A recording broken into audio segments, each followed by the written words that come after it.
This production has been authorized, vetted, evaluated, and approved for your consumption by Wild LLC. You're welcome. I think there's no better way to describe it, as like corny as it sounds, but like it was genuinely magical. Like I understand what people mean when they say Disney magic now. I get it. I am so in. It was amazing. Like it was so much fun. Yeah, right. I feel like I don't know. But like I know you were excited to go before, but I would like tell you about cool things. You're like, there's no way it's that cool. Yeah. Like, there's no way. No, I was I was like, I don't know, am I gonna like this much? Like, Mm-hmm. And so everybody knows Abby's been there before, but this was Pancake's first time. Yeah, right. So, this is my first time. Yeah. First time's always the best. I think. All right, so kind of keeping on that trend, talk about like club soda. How did all of that come about? Like what, the whole idea, the whole presentation, because the whole thing is from beginning to end is just amazing. Like, so good. It might be, honestly, it might be my favorite tag team of all time, just because it is so. Everything you guys do is entertaining, every minute of it. Yeah, absolutely. I appreciate that. Did that come through the noise that I just made? Oh yeah, that was like the perfect. Absolutely. That was the perfect. I didn't like know you ASMR. That was like the perfect ASMR moment of the show. Do that and then say, "Let me tell you." What are your thoughts on nacho fries? Good or not good? Oh, I love nacho fries. Oh, okay. I love nacho fries. Listen, my wife is going to be so happy to hear that because Pete Corbett was trashed it. He was like, I love Taco Bell, and Taco Bell's great, except for the nacho fries. Like, he specifically shouted called out terrible nacho fries. And I was like, my wife loves nacho fries. I'm like, if we're driving somewhere and she knows that Taco Bell has nacho fries, we'll go out of our way to get nacho to drive fries. to the Taco Bell and get nacho fries. Yeah. And he was just no. like, well, your wife is wrong. Yeah, pretty much said, listen, I respect you, but your wife is wrong. He called her out right there. So she'll be happy to know that you are pro nacho fries. You are pro nacho fries. Not a lot of people in school liked it. You know what I mean? Not everybody enjoyed it. I didn't have that same interest as everybody else. But, when you meet somebody else, like that's what makes wrestling so special, is that like maybe not everybody likes it. But when you do meet another person that likes it, you instantly have a bond with that person. Absolutely. Because that's how strong professional wrestling is. And being able to now go out there, like recently, a couple weeks ago, me and my buddy Jack Martins, I don't know if you've seen him on GTS, me and him got to go out to a regional day school for a field day with special needs kids and just hang out and just do the obstacle courses with them and like stuff. And like to be able to do that, like that's what wrestling means to me. Like being able to get a smile on a kid's face and just like have them have that core moment, that core memory that they'll remember the rest of their lives, and that might impact them to love wrestling for the rest of their lives and have something to look forward to. I go out and I remember looking out and it just looked like a really packed 25,000 seat arena. Oh yeah, honestly, okay. From your vantage point, and then in the ring we do our thing. And at that point, you've been in front of the crowd, in front of the cameras so much that you're just kind of like, I don't want to say punching the clock, but you're used to that pressure. Right.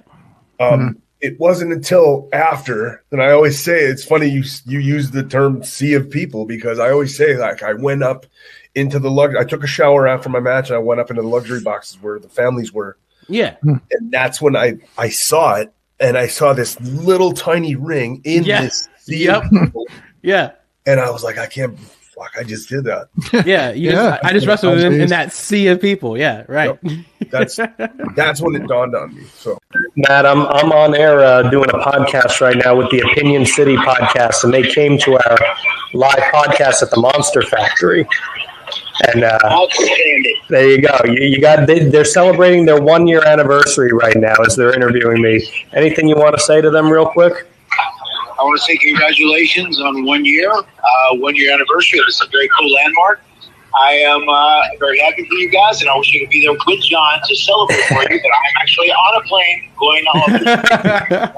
I will be there in a couple hours. Fantastic! It's awesome. Not easy. It's not easy. Right. Matt and I can attest to. Yes. But Matt, I will give you a shout back after that. And I'll chat with you. But travel safe if I don't get you back. And I will. I'll catch you later. Take care. You got it. I'll talk to you See later. ya. There you go. There you go. that could not have happened at a better time. That was Explain how perfectly busy your timed. life is.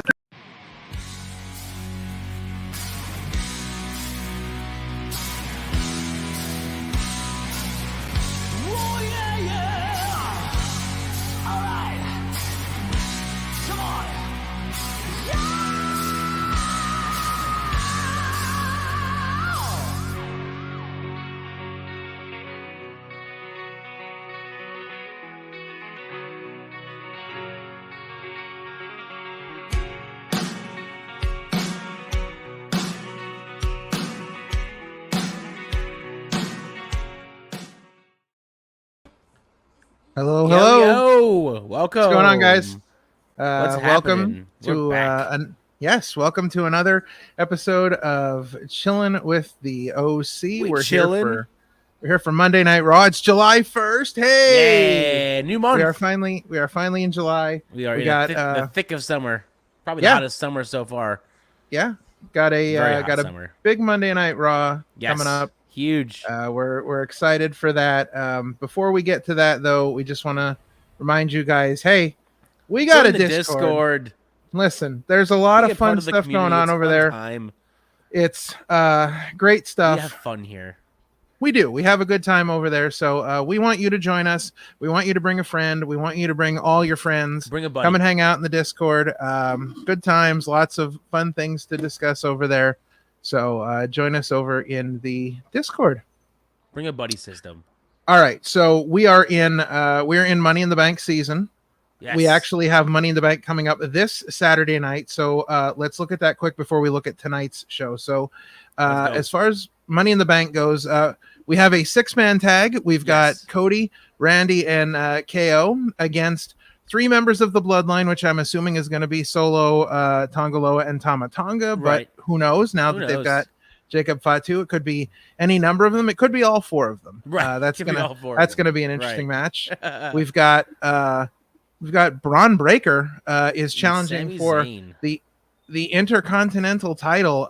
Could this be the end of Sammy's reign? I think so. It's very possible. I think it's coming, but we'll see what happens.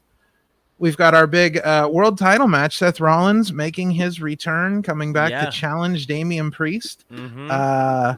Could this be the end of Damian Priest's run? I don't know about that, but I don't think Seth's the guy, but I think it's going to be a great match. Yes, I agree. So then we have our 2 big matches. We've got the women's Money in the Bank, and as you can see, we have Io Sky. Yep. We have that's Tiffany in the back there. We've got Naomi, Lyra Valkyria, the Bird Lady, and Chelsea Green. Yep. And we find out we'll find out who's going to join them tonight, and then of course, Then over on the men's side, we've got LA Knight, we've got Carmelo Hayes, we've got Andrade, Jey Uso, right in the middle, Chad Gable with Harrisque accessory. Right. So that leads us into tonight, where we get to see which of these 3 groups. This is going to be a banging match. Let me tell you. Yeah. Drew McIntyre, I'm excited. Sheamus, and Ilya Dragunov. We know what Drew McIntyre and Sheamus can do together in the ring. We saw them WrestleMania 39 with Gunther. Absolutely stole the show. Those 2 guys are just brutes in there. Absolutely. And adding Ilya Dragunov is a very interesting choice here. So one of these 3 men will be joining that field for Money in the Bank. Then on the women's side, we've got Zoe Stark, Ivy Nile, and Dakota Kai, and this is a very interesting match too. It is. It is. You know, they're giving us matches that I'm not sure what's going to happen. I don't know that I can accurately pick these matches, and I like that. I've been waiting for that. Like I want something that's my big thing. Yeah, I agree. So then we've got 2 sort of grudge matches here. We've got Dom, Dateline Dom, Mumu Ray. And Deadbeat Dad, or Mumu Ray, as we've been calling. Yes, the Deadbeat Dad. They are going to face off again. Will this be the last time? Will something happen Probably here? not. It's interesting though, because and this is the match I think is probably going to be our main event tonight, surprisingly. But you think so? Okay. I think Liv defending the title against Zelina Vega, because I think those 2 matches are going to have real Judgment Day implications in both of them. So I think that might be our main event. But either way, that's a pretty stacked Monday Night Raw. Yeah, I agree. In the cards.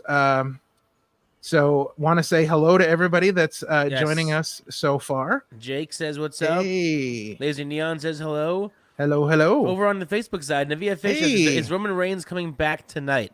I don't think so. I don't think so. I think it's a little early for him yet. That, and I think he's only a SmackDown person now. Well, Friday night, obviously we saw the demise of Paul Heyman Friday night. Dude, that was brutal, bro. So I think they're gonna. I think they're gonna let this breathe for a little bit. Right. But my real thought here, because they did the angle with CM Punk and Drew because I don't think CM Punk is cleared yet. No, he's not. So they needed to. They expected him to be cleared, but he wasn't. So I think they needed to build up some more time. But I honestly think that we are going to see when Roman Reigns comes back, I think we see him come back with Paul Heyman. Mm-hmm. And I think we see him come back with CM Punk and Brock Lesnar as backup.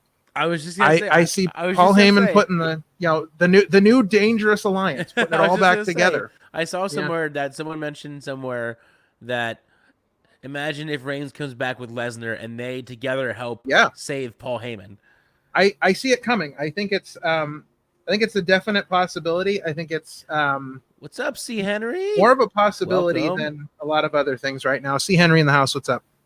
Sorry, didn't mean to cut you off. I just saw him and I want to say hi. No, you're all good. That's all right. I'm like losing my mind here. Anyways, it's fine. Don't do that. No, I'm working on it. Hey, you need your brain. Yeah, brain's so. Good. Yes. So either way, though, it's going to be. It should be a really good Monday Night Raw. That is, we have 4 matches there, so that's not a lot of time.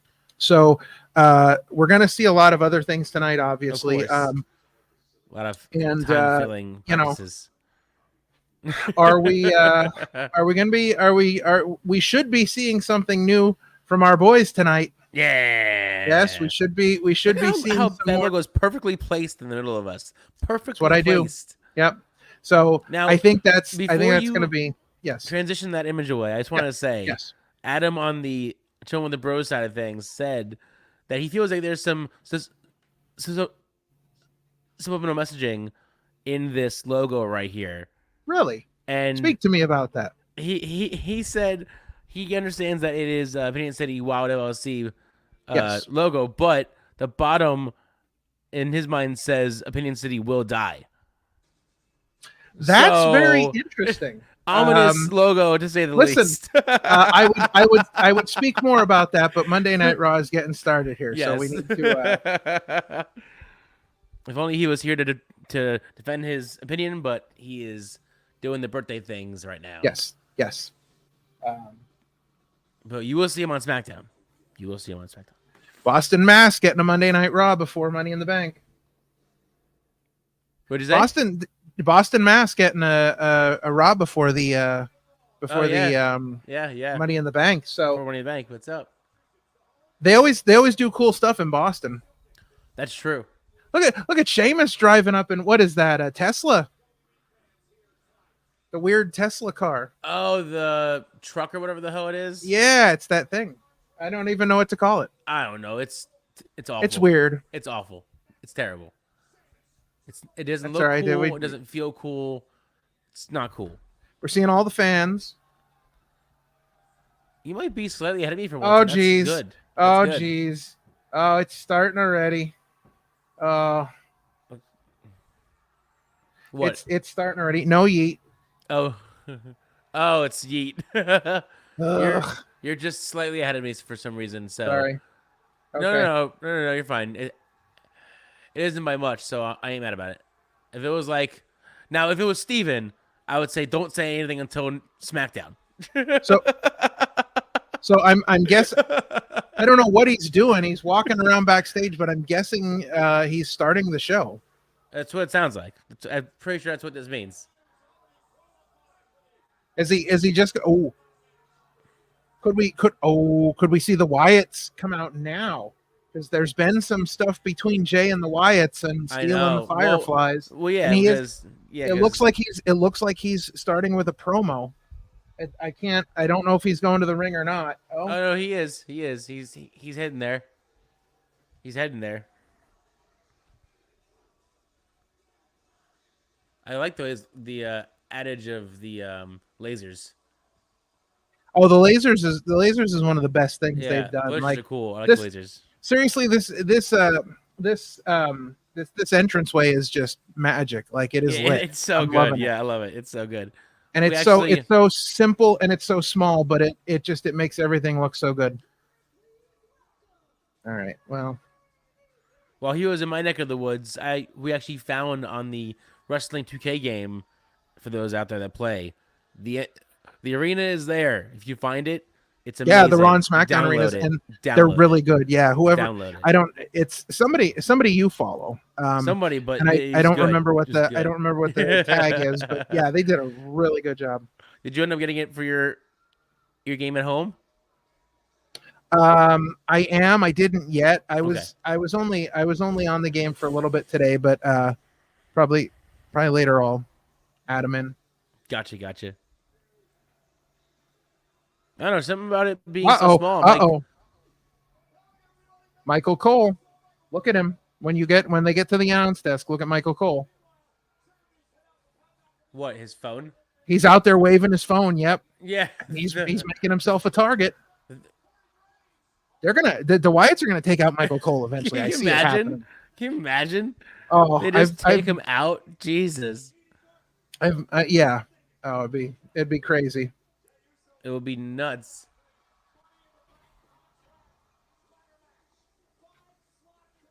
That's crazy. So is he gonna wrestle or is he just gonna talk? I think he's in the ring. I think he's just talking. I think he's just doing promo, sir. We just having a little chat. Jeez. Unless the Wyatts come to kill his mom. I hope. Well, it looks like they've got. I caught a vision of the entrance, and it looks like they've got a bunch of ladders up there. Like Henry says, what did you think of the pay-per-view last night? I don't know if you watched it. I watched it. I thought it was pretty damn good. I did not. I saw. I went out of my way to see Will Ospreay's entrance because I caught a picture of it, and his entrance was sick, incredible. Yeah. It was amazing. That match was amazing. Yeah, unfortunately, I did not watch last night. We were all hanging out in the Discord watching it.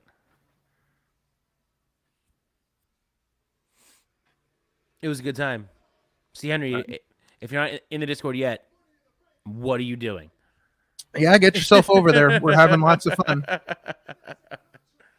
You're probably already in there, but if you're not, do it. Oh, I am so. Jay Uso needs to go away. He called himself Mr. Money in the Bank. If he wins it, and I've already called that he's winning this thing, but if he wins, I mean, you already called he's gonna win it. If he wins this thing and he starts calling himself Money in the Bank, and he has like a briefcase that says Money in the Bank, in the bank. I'm Don't done. Add Money, just be Yeet. It doesn't mean to be weird. No, it just needs to all go away. DM in the chat. What's up, DM? Welcome. Hey, what's going on, buddy? You are the most frantic of all the Wyatt fans. So what do you think of what's going to happen? Are you ready for some Wyatt action? Some Wyatt 6? Yeah. Guys, let us know what you're thinking about the Wyatts tonight. He's the biggest Wyatt 6 fan out of all of them. Yeah. Oh, Chad Gable's my new favorite wrestler. He just said yeet isn't even a word. He's my new favorite wrestler. I'm all in on Chad Gable from now on. I love that. Yeet isn't even a word. It is not. I will say I love that he's leaning into this whole miracle, I'm alive, I survived the attack, I'm God shtick. Like I'm telling you, the zombie thing better happen. I do. I hope it does. I really hope it does. I want him to slowly start going. DM said yes, and I'm pretty sure that was for when Chad Gable said yeet is not even a word. He was very excited about that. I could tell. See, Henry, I'm just a fan of all wrestling all the time. So I don't care if it's AEW. I don't care if it's WWE. I don't care if it's ROH, New Japan, Stardom, Joshi. Just feed me wrestling. I don't care about sides or this or that. Just give me good wrestling, and I'll be a happy person. Yeah, we talk a lot about the differences between AEW and WWE, and stylistically how WWE focuses more on storylines, whereas AEW focuses more on wrestling. But I think, watching everything gives you like the total package. So exactly, it gives you the options. If you want to watch AEW, then you watch this. Like you have so many options now, whereas years ago you didn't. Okay, so I think this is going to be the obligatory promo where everybody that's in the match comes out and talks. However, of course, Chad Gable just told Jey Uso that Jey Uso stole the Fireflies. So, like, if the Wyatts don't get involved somehow here, they have to get involved.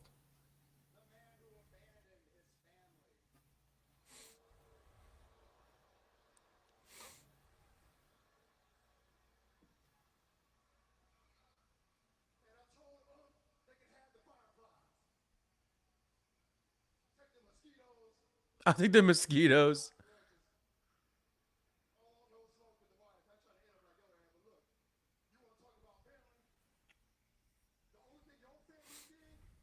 Oh, good for Chad Gable. Way to go, buddy.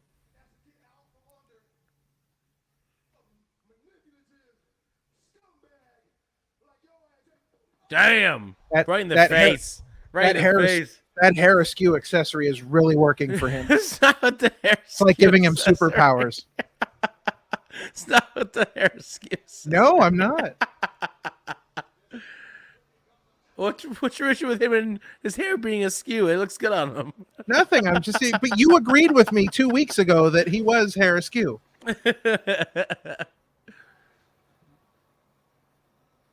I thought this might have been the moment for the Creed brothers to come out to save him. Send the Creeds. Yeah. I think that's going to happen sooner rather than later with the Creeds. Oh.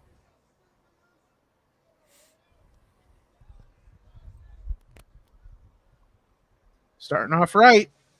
Oh. All right. Don't spoil anything. From here on out. All right, let's just sit back and watch. I am. I'm sitting. If I'm quiet, guys, it's because I'm really watching this moment right now.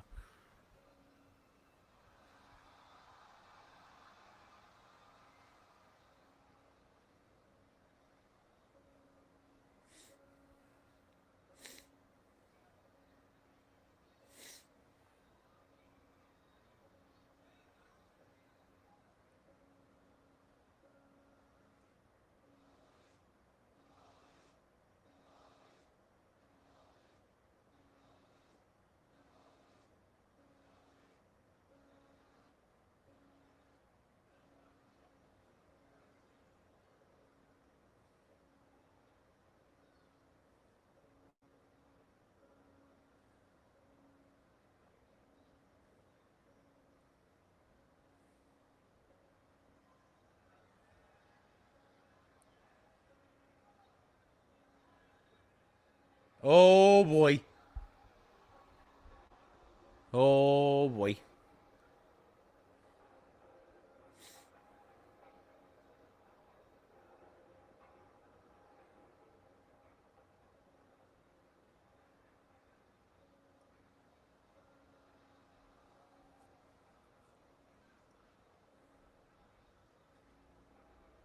Oh.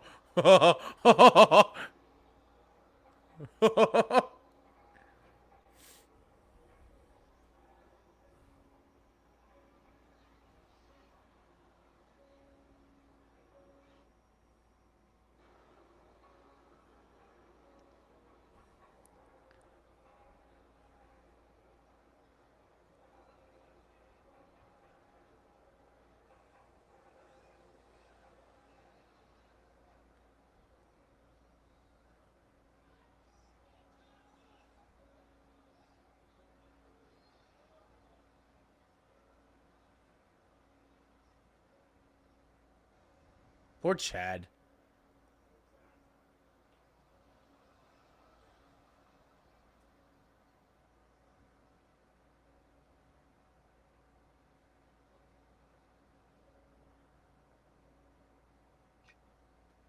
See, this is what I'm talking about. This is so for those. Sean and I were having a conversation off the air before the show started, and I had said, "Listen, I enjoyed last week.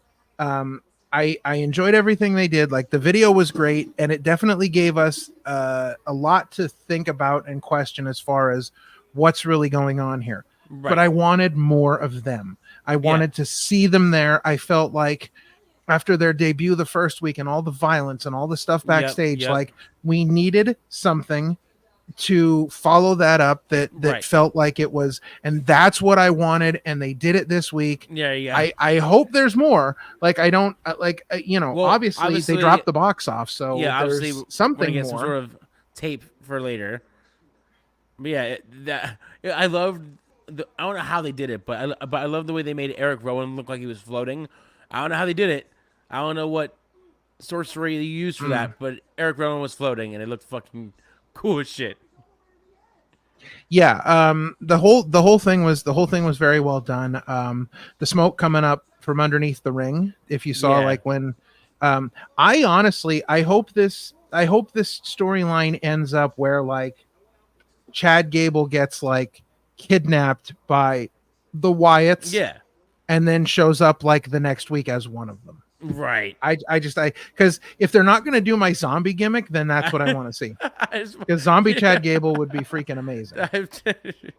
I'm telling you, just make something seem a little bit more off, and a little bit more off, and a little bit more off, and then start adding some like light makeup and make a little bit more off. To the point where he can no longer talk, he can't say words. He just comes out like. Great way to start off Raw though, because they had you. I mean. It was perfect because the Wyatts were coming after Gable, but at the same time, like Jey Uso was out there, and eventually Jey Uso is going to be their target. Oh yeah, if Jey Uso wins Money in the Bank, that's going to make him even more of a target for them. Huge target. So I like that they had the two of them out there to start off the show, and I like that Chad Gable called him out and said, "Yo, you stole the Fireflies." He just called him right out, and I love that. So great way to start off Raw so far. Gets me excited for the rest of the show. I think the matches that we've had announced so far are going to be good, but I'm excited to see what else happens.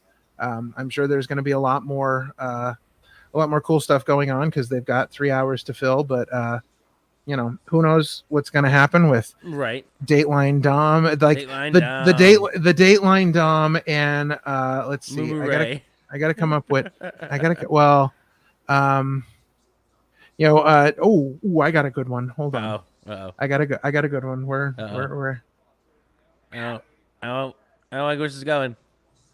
I don't like where this is going. So, it's going to be interesting to see what happens in the love triangle between Homewrecker Liv, and Dateline Dom, and Don Juan Balor. Don Juan Balor. Because remember, Balor's involved in this now. He's the one he's the one with the room key and everything else. Key card. He had the chat in the room last week. So we've got the love triangle going on. Well, while we're on break, let me do the bit this time because we're kind of contractually obligated to say the bit. So for your viewing pleasure, just so we don't get canned, I will do this for you. When you're looking for the best business in the business, choose the financial stability of Wild LLC. Their fiduciary officers will turn even a monetary zero like you into a financial hero like them. Wild LLC is your path to the top. End scene. All right, and we're back. Listen, they're keeping the lights on, so we got to do our part. That's correct.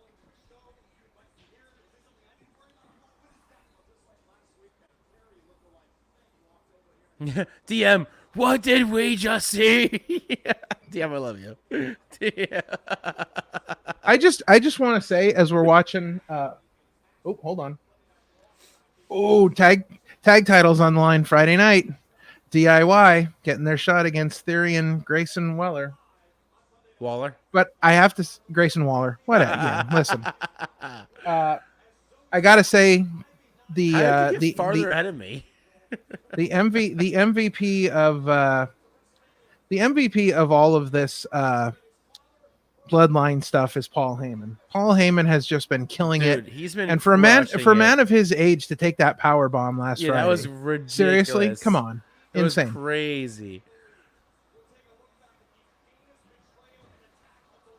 It looked rough too. It was a rough. Oh bump. yeah, it was. New Day. Come the New Day.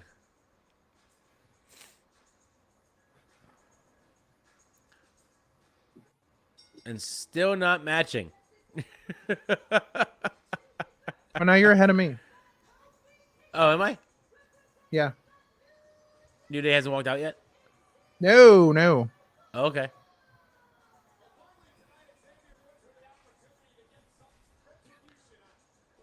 Looks like they're going to show all that bloodline stuff with Heyman at some point tonight.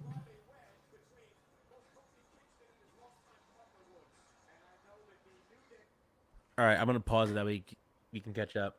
All right, so the New Day's just coming out now. When Woods is at the left of the ring waving his hands, let me know. Okay. Because that's where I'm at. They already entered the ring, but then I got Woods and Kofi are on the outside waving their hands up on the side.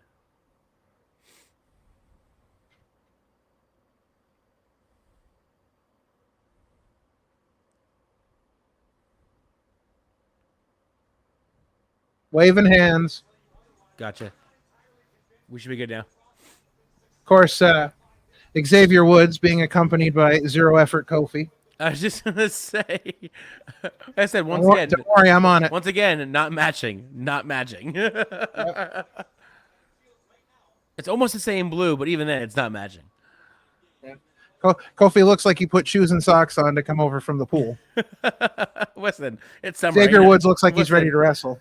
It's summer. Ain't nothing wrong with that. So not for nothing, but this match was on WWE.com. Then it wasn't on WWE.com today. So we weren't even sure if this match was going to happen because it was announced, but then yeah, we weren't quite sure. WWE.com, yes. I don't even know if they were quite sure.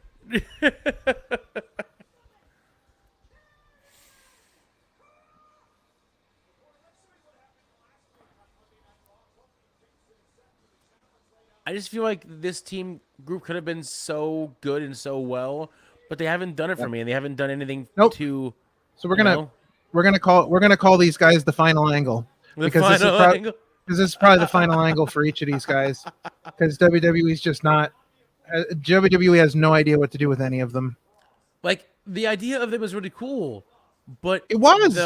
But the effort into it is just the execution not, is terrible. Yeah, thank you. That was the word I was thinking of. The execution has not been good. And what's funny about it is, if you look at it, Karrion Kross has been on a huge winning streak, but it's not done anything for him. Right. Like he's at like 7 or 8 wins in a row now, and it's done nothing. And I'm such a fan of all these people. I'm a fan of Ellering. I'm a fan of him. I'm a fan of AOP. And I was so psyched at first when AOP came back, and then now it's just like I'm not as excited anymore, and it makes me sad. Yeah, and I feel like New Day's being drugged down with them. Especially because I was such a fan of AOP's initial NXT run. They were so good. Yeah. Just so good. Them with Paul and all of Paul's promos. Again, it's really crazy because like the NXT call-ups have been always notoriously bad until of late they've been doing some good things with people. Yeah, however, I agree. AOP coming back has just done nothing. Yeah, and I was hoping that they will come back just strong and wreck house because again, I've always been a big AOP fan. Mm-hmm. So I'm happy that they're back, but they're not. They're just kind of there now, and I'm like, no, they should be dominating the tag team scene. Yeah, and I don't know. I think it's got to happen eventually, but do you see New Day splitting up at all? I think it's got to happen eventually because it's the only way they're ever gonna. I mean, they've said in multiple interviews that that's never gonna happen. But the more I see Kofi not dressed as the New Day, the more I think that's gonna happen. That's what I'm saying. You know, when you dress like, you know, it's 1995 and you're going to gym class in high school, like that pretty much says I'm putting in zero effort. So, you know, how long before Woods gets tired of it, and you know. But that's the bigger question: who is the one that turns heel? Kofi on Woods or Woods on Kofi? No. Woods is turning heel 100% because I think when Woods turns heel, we see Zero. Oh, right. His gimmick from the game. His alter ego. I think that's what happens. I've been calling that for a while now because I think that's the whole reason that we saw Zero in 2K24 is that we're going to see Zero show up at some point. Right. So we'll see. I mean, anything can happen, but that's my guess. All right. You're right. And yeah. So far things have been going fairly well. We've gotten one match so far, but we're only about 25 minutes in. So yeah, we have time. They kind of broke the 40-minute promo at the beginning of Raw thing. They've kind of gotten away from that. Yeah, I love that they've been doing those short promos in the beginning, and not hour-long promos. Yeah, definitely. I mean, it feels right having that promo, then going to your first commercial break and coming back with a match. Like it feels good. It feels easier, more of a flow. Yeah. So while we're talking about things during commercial break here, guys, if you missed it, go listen to episode 61 of the Opinion City podcast. Happened yesterday. So much unfortunately, Electro Ant took a wrong turn in Albuquerque and did not make it home in time for the show. However, we did have quite the therapeutic session with Ultimo Ant and Worker Ant, who are at odds with each other right now. So, you know, it was an interesting interview with the two of them. Yes. So go check that out. We had some real interesting conversations, got to learn a little bit about each of them, different things that they're doing inside and outside of the ring, and just talking about the future of things and where they're going from here. And great interview. Of course, Ultimo Ant, our first interview ever on the podcast. Episode 7, now returning back with Worker for 61. So, guys, go check that out over on the YouTube channel when you have a chance. It's a great interview. A lot of fun. And guys, we're doing the same system that me and my brother do on Chillin with the Bros. If you're here and you're hanging out, bring a buddy. If you're like, hey, we got this cool show that we're watching, Chillin with the OC for Raw. Yeah. Like it, share it, subscribe. Bring a buddy. Bring a buddy. Listen, get at least one person you know to subscribe to our YouTube channel. Guys, there's so many fun things going on over there. Yeah. Yes, there's so many great things going on. You know, bring a buddy. Yes. Bring a friend. Make sure you subscribe so you don't miss anything. You know, no. We always talk about smashing that subscribe button. You know, pretend you're Chad Gable and you're smashing that hair with a comb. Right. Just go smash that subscribe button. And don't miss anything we're doing, because you know we have a great time doing this, and so just go check us out over on our YouTube channel. Make sure you're subscribed so you don't miss anything happening, because we've got some great stuff coming up this summer. It's going to be a fun summer for Opinion City. Yeah, we're excited. Being run by our constituents of the Wild LLC is interesting, to say the least. Yeah. So, and we're back with Woods and Cross.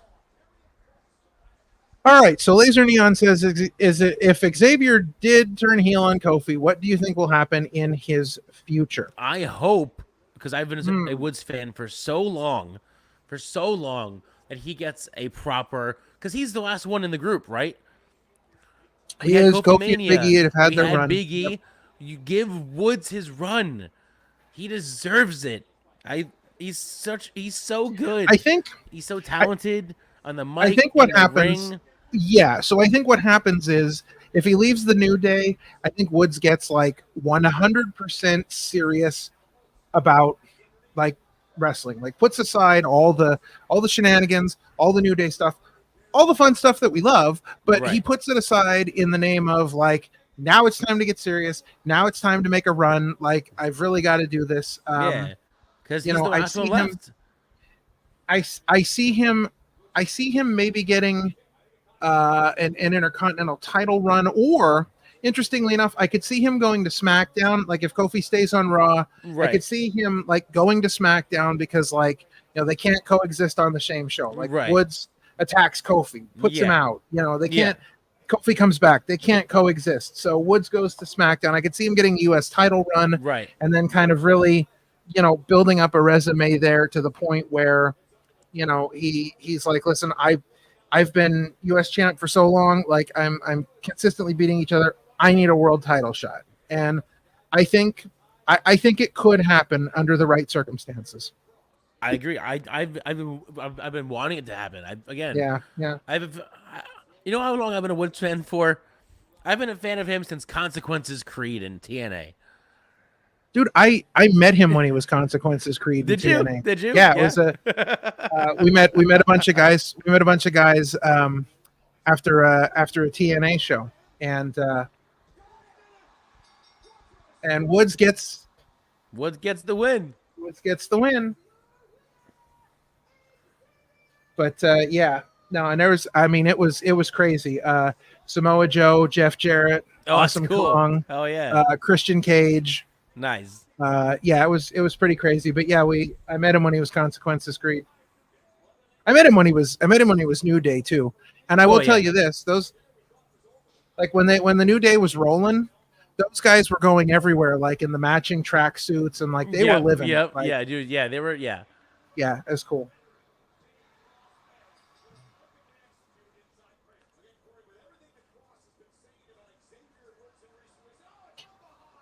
Oh boy, there's AOP. Just annihilate them. Even though I like, you know, am a New Day fan, but just annihilate them anyway. just destruction. Wonder if anybody's coming out to make the save. Nah. The only save I will accept, even though I know it's not going to happen, is Big E. So it's the only save I will accept. Shock Big E return, beats everybody up. I'd be happy. Well, I cry. Well, zero effort Kofi just got plastered in his zero effort face. Karrion Kross knocked him out.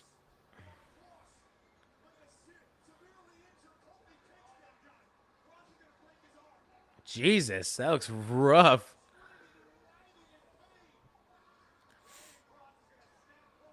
Ooh, could this be the angle that puts Kofi out and gets Woods his singles run? I'm right. Could this be it? This, you know, puts Kofi away for a minute, and then Woods can kind of go on a solo venture. I'd be down with that.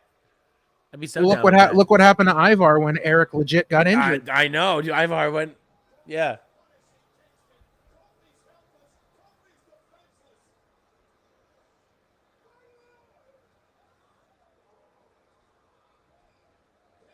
Wow.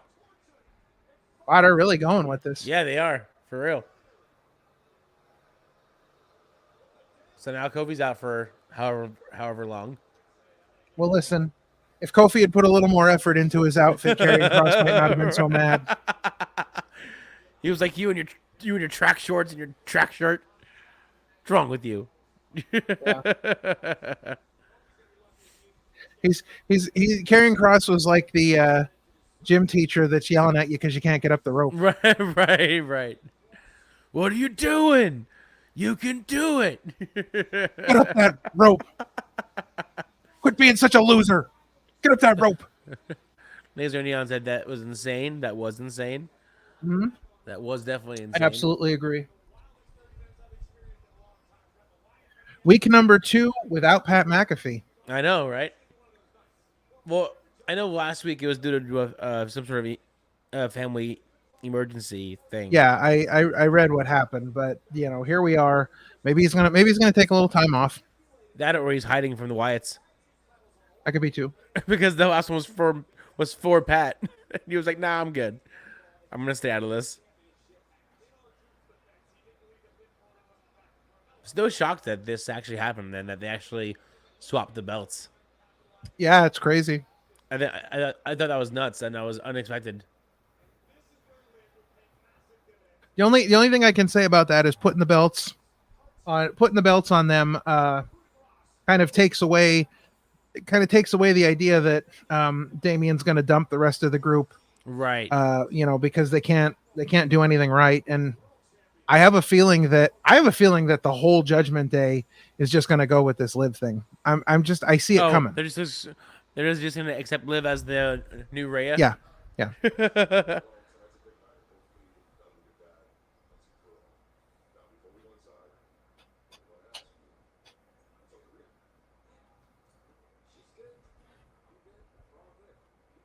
Our first Dateline Dom appearance of the night. Dateline Dom is here. Uh-oh, Dom's in trouble. Uh-oh. Oh, no. Uh-oh. Oh, no.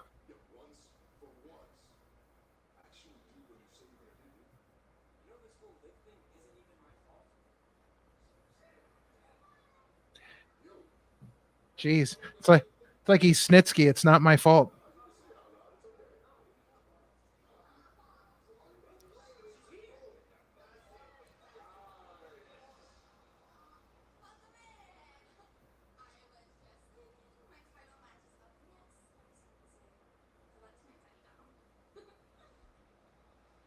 Oh, that's so weird. Dateline Dom getting the good luck from Homewrecker Liv.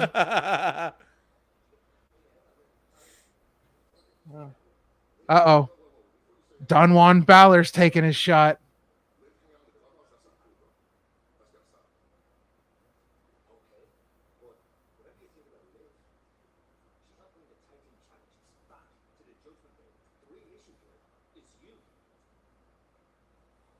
Oh. Wait, I got something to say in a minute about this.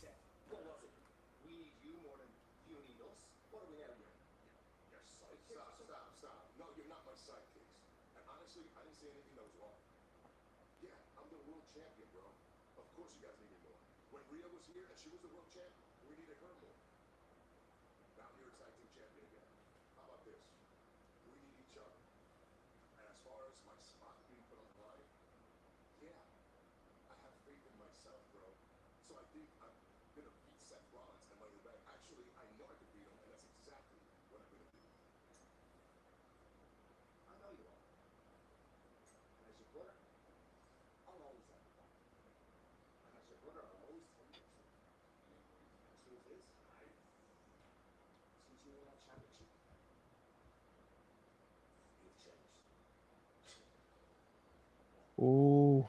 Oh, man. Wow. Man. Serious implications there. Jeez. Serious implications there. Enough's enough, and it's clock number 4 a change. Neon saying, now I'm starting to feel Finn might turn on the Judgment Day. Not Damien. So here's something interesting, and this is something that I was thinking about while I was watching that interview. Did you notice what and see, I think there's some subliminal messaging here, because even though it was spelled differently, Damian Priest's vest said "Live Forever." I think that's subliminal. I'm not kidding.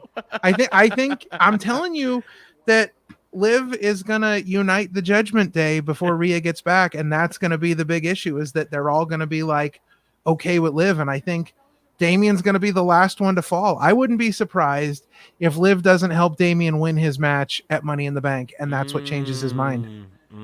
Because his vest did say "Live Forever." That's a possibility. That's my hot take. That's my hot take. Rob's hot take of Raw. Boom, there it was. That's right. It's Bingo, my hot bango, take. Bongo. Yep. That's my hot take. All right. So let's tell everybody we did a thing over the weekend. Yes, we did a thing over the weekend. Things are fun. We went to our first Dropkick Depression show.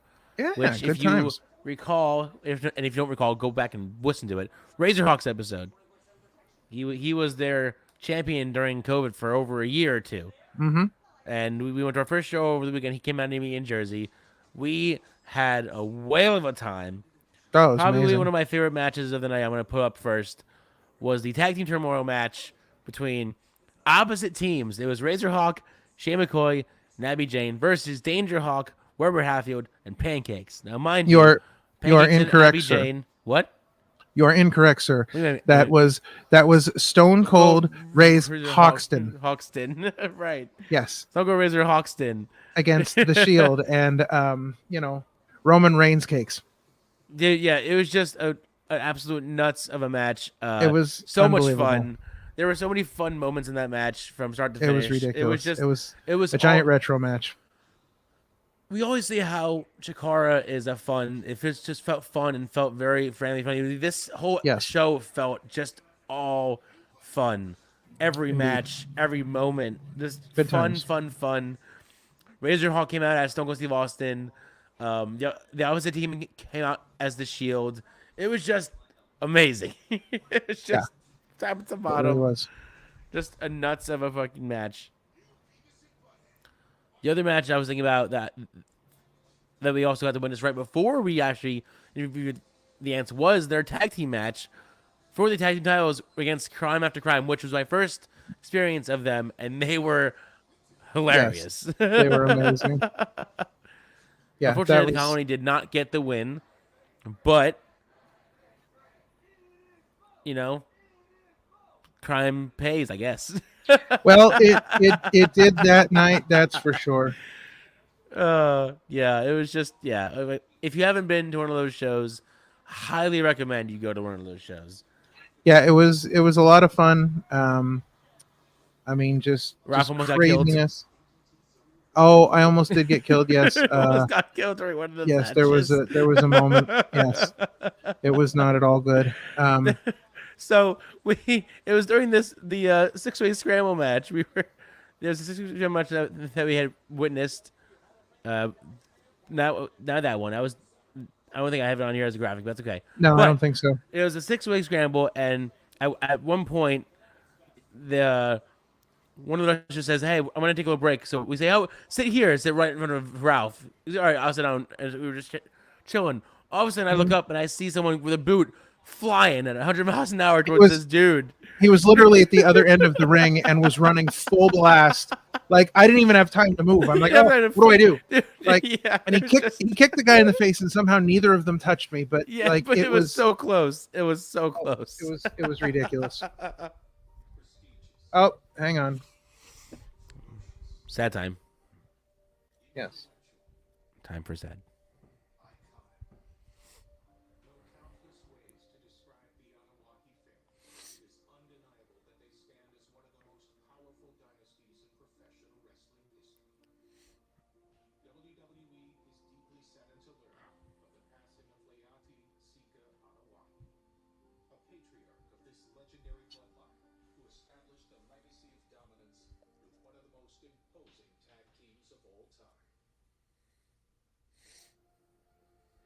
Simply as Sika.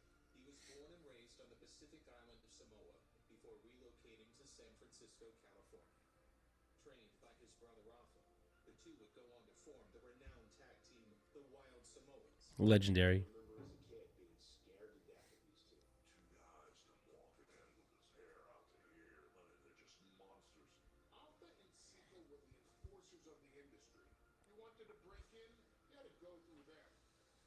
Throughout their 30-year career, the Wild Samoans would hold an astonishing 21 tag team championships, becoming one of the most acclaimed tag teams of the era. Ultimately being inducted into the WWE Hall of Fame class of 2007. 2007, wow. Crazy.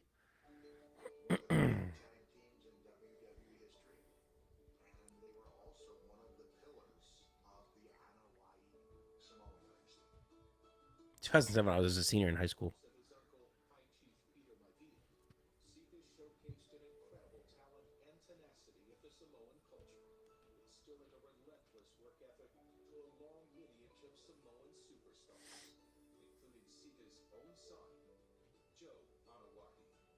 better known as Roman Reigns. Secret was so proud of her. So proud of her. I think Roman has taken a lot of the traits from his dad because behind that persona was a very gentle man. An embodiment of strength, unity, and excellence. His legacy is evident in the accomplishments of his heirs. I don't know that there's any other bloodline that produces as many top stars as that family. There's just so much pride of who we are and where we come from. Rikishi. To represent our Samoan culture with utmost love and respect. He will be remembered as a caring brother, a loving father, and a proud grandfather. His profound influence will ensure that the Anuahi name will forever be celebrated and will never be forgotten.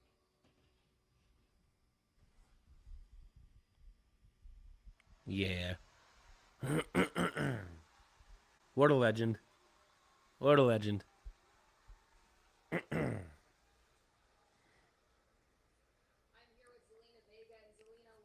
Oh, this is next. Okay.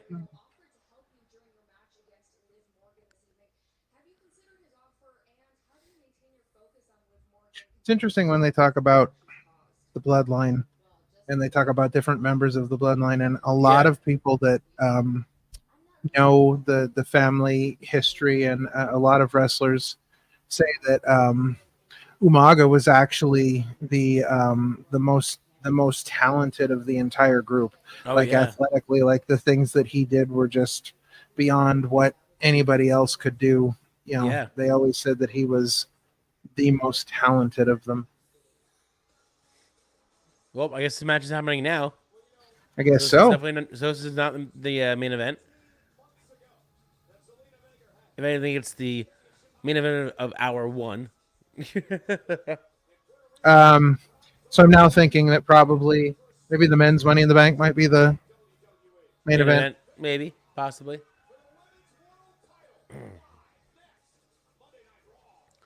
It's interesting when they put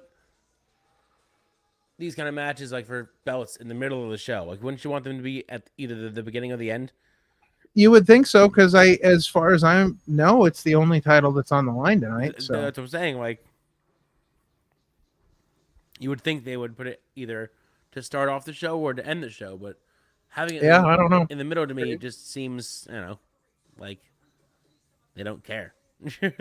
Yeah. As much. Yeah, so another match that I wanted to highlight from this weekend, and this I don't even know what to say with it. It was a false count somewhere match. Which the was two participants of the match had to find out. They had to figure out where the spot was, and so they wrestled all over the ring. And like they go for a pin, and the referee'd go down to count the pin, and then he'd be like, "Nope, this isn't it." So this isn't the spot. They kept fighting all over the building, and finally they get to Eric Corvus's merchandise table, and he lifts up one of the shirts, and there is the spot marked on his table. Dude, it was so funny too, because the mark had in the middle of the X that said here, and then on each side it said pinfall or submission here. It was great. Yeah, so they fought outside the ring with the table. So Actually ended up bringing the table into the ring. Yep. And Eric Corvus finally got the win on top of the table inside the middle of the ring. But it was an insane match, a genius match. Yeah, something I'd never heard or seen before. So falls count somewhere match. Yeah, very, very, very cool match. So Dropkick Depression started as a charity, a depression charity. It was started by Tara Calloway, who used to wrestle and is the wife of Jeff Cannonball, who wrestles in Club Soda with Puff. Yep. And they run Dropkick Depression, and they still do a lot of great charity work. I remember they were one of the they were the charity at one of the National Pro Wrestling Days that Chikara held. It was in Reading, PA, and it was like 7 hours long. It was like the show that never ended because they had so what Shikara was doing at the time at National Pro Wrestling Days, they were having not only their matches, but they were inviting other organizations to come and bring people and have matches as well. So Gotcha. it was a long show, but it was a fun show. Mickey James was there, and she wrestled Princess Kimberly, and then afterwards she like during intermission and stuff, she took pictures and signed autographs, and it was like nice. It was like super cheap. It was Dropkick Depression. So overall, a really good show. A good company to support because again, absolutely, they do a lot of great charitable works. So if you get a chance to support Dropkick Depression or go see one of their shows, please do because they're good people doing good work, and they're providing great wrestling shows. Absolutely, and for such a small venue, it was just a great it was just a great vibe. It was a great vibe.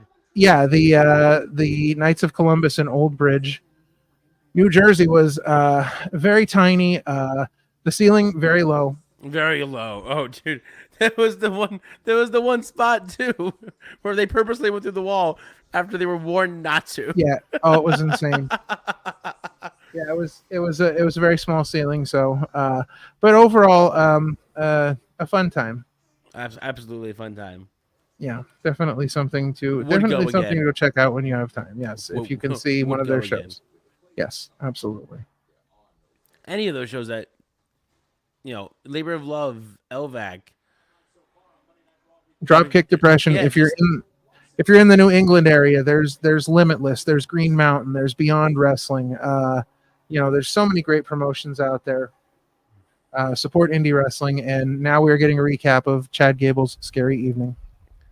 Gable was seeing all of them floating around him.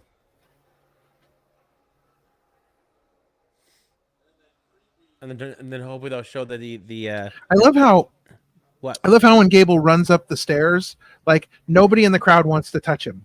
Anytime wrestlers are out there, people are like grabbing them and everything else. Nobody wants to touch Gable because they're like, I don't want them coming after me. Yeah, they don't want the bad juju.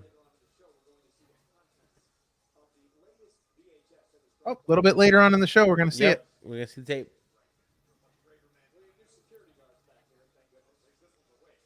Well, we'll see. We'll see if my theory is correct that I believe that Bo Dallas and Uncle Howdy are going to be completely separate people and characters in this. Right. That's my theory. That's your theory. Oh, Liv Morgan at the Red Sox. Yep.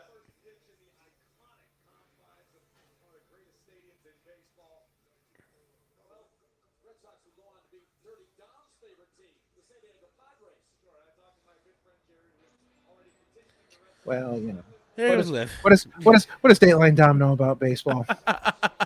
Homewrecker Liv obviously knows how to throw a pitch. He knows about jail time. You know what I'm saying? He's been in hard time. Oh yeah.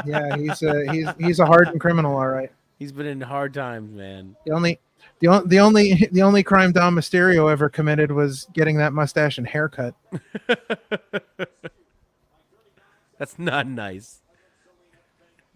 No, but it's true.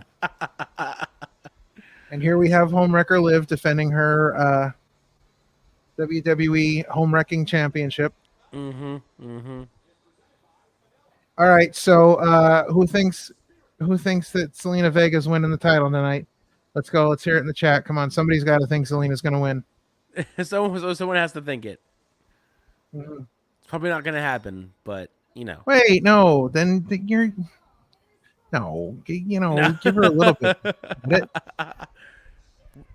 How can you? I mean, as much as I would love to have Vega win, because Liv shouldn't know, but not gonna happen. Maybe. Even though I do like her flag cape, that's pretty sick. That is cool. Her giant flag robe cape thing, it's cool. Yeah, I think it's interesting that they make such a big deal about the fact that she is representing the LWO when the LWO basically does nothing anymore. Like, there's no point in even discussing the LWO anymore, unfortunately. I just noticed Liv's new shirt. Liv's finally on top. Oh, yeah. Yeah, and it's in Judgment Day colors. Yeah, I know. I saw it too. I was like, oh. Does this mean that Liv's officially part of the Judgment Day? She's wearing purple. She thinks she is. She's wearing black and purple. Come on. Yeah. Well, listen, there are a lot of people that have worn black and purple and have not joined the Judgment Black Day. and yellow. Don't start that. I hate that song.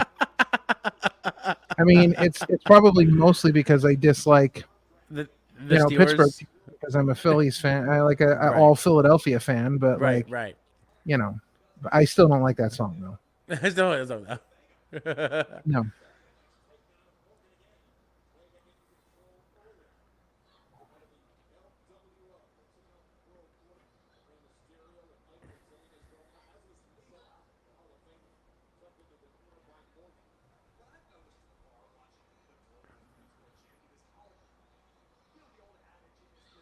They're gonna be in Canada on Thursday, Friday, Saturday, and probably Sunday. Yep, big week. Big week for Toronto up there, getting all that. They have all the wrestling. Mm-hmm. If you're in Canada, get you some wrestling. You have Thursday, Friday, Saturday, Sunday, probably Monday. You can go see Sami Zayn's comedy show. Yeah, see, I'm a little jealous. I wouldn't mind going to see that. Next Monday they're in Ottawa, so they're still in Canada. Yep, they're doing the loop. Canada's doing the tour. Good for you guys. I've never been to Canada. I've always wanted to go to Canada. I've been to Niagara Falls a number of times. I went and saw yeah, it's better than the American side. There's a lot more to do. Right. I've been to Windsor, Ontario, which is right across the border from Detroit. I went up for a Border Championship Wrestling show, Scott D'Amore's company. Nice. And they had a Hart Foundation reunion. It was the first time Brett, Jim, and Jimmy Hart were together in like 20 years. Oh, wow. I mean, it was a long time ago, but it was back when Petey Williams was X Division champion. All right, so what do we think Dateline Dom's going to do here? She's going to try and help Zelina, but fail horribly, and Liv's going to win. Because in his mind, he wants anybody but Liv to win the belt. Oh boy, here comes Moo Ray. Uh-oh. Here comes Moo Ray. Moo Ray. Moo Ray.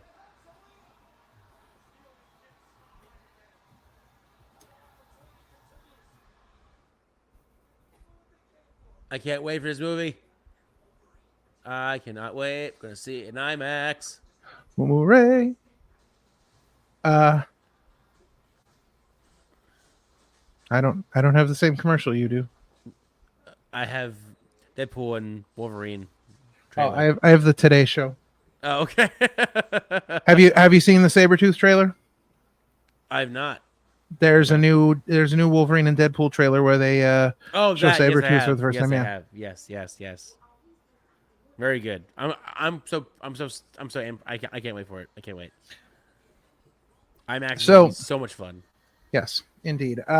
So I noticed that you and I have something in common, and interestingly enough, we have the same thing in common as the gentleman who joins you on Friday nights, Atom the Guy. Okay, The three of us have something in common. We all have beards.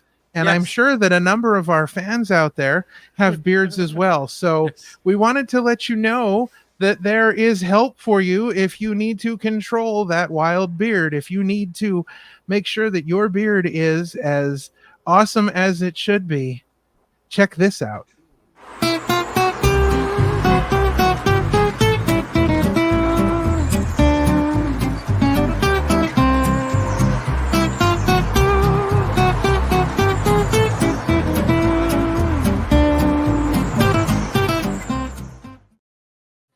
And while you're at it, why not go back and check out episode 46, where we interviewed not only Kodama, but Obarian of the Batiri. And guys, I got to tell you, if you have not seen this episode, it is a barn burner, let me tell you, because it has probably one of the craziest top fives we've ever had. Yes. It's top 5 things you don't know about the Batiri. And if you have not heard, number 1, their story, where they talk about an incident. I mean, it is ridiculous. So over the top. Go back and check that out, and make sure that you check out Mad Cat madcatbeardcare.com, where you can find the Kodama beard care products. Yes. We're very excited Kodama. to show off those to show off things that our friends are doing, and Kodama's doing a great job with that stuff. So head on over there and check it out. And if you see Kodama at a show, stop by, check out his merch and his beard care stuff, which he has on hand with him. Yes. And definitely let him know that you listen to Opinion City, and make sure you listen to his episode. Him and O'Barian are just it's insane. So good. So hilarious. It's such a great episode. Hilarious. People in the chat, how we doing? Are you enjoying What's going the on, show guys? so far? We are at the first hour of Raw. Are we still alive? Are we healthy? Guys, we've got two Money in the Bank qualifier matches tonight. Tell us who you think's going to win those, because I think we're really on. And tell us if you think Zelina Vega is going to pull this one out with Dirty Dom, checking in. Right. Yeah, but this match is going to end in shenanigans where Dom's going to say he was trying to help Zelina, but Ray's not going to let it happen. So Dom's going to help, in a sense, Liv win by accident. Liv hitting the 3 Chiquitas there. The 3 Chiquitas, right? Yeah. Right. Yeah. Oh, she's blatantly stealing Rhea's move. Wow. Oh, no. Wow. Thief.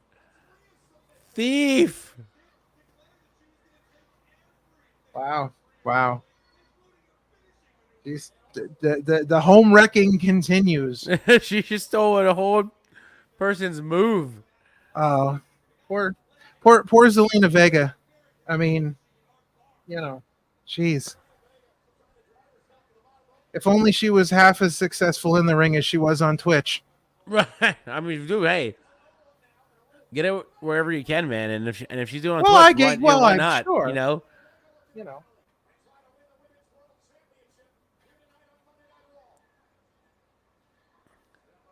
Everyone needs an outlet. Well, sure. I'm not saying anything bad about it. It's just, it doesn't appear as though this whole wrestling thing is, working out for her like she'd hoped. I mean, of course, wrestling. She's her. Well, yes, but to her credit, WWE blew one of the biggest opportunities they've had in probably the last 15 years when they did not put the title on her in Puerto Rico. Right, because that crowd would have erupted. That would have been the feel good moment of the year. Seriously. Yeah, I agree. That crowd would have blew up. Oh, absolutely.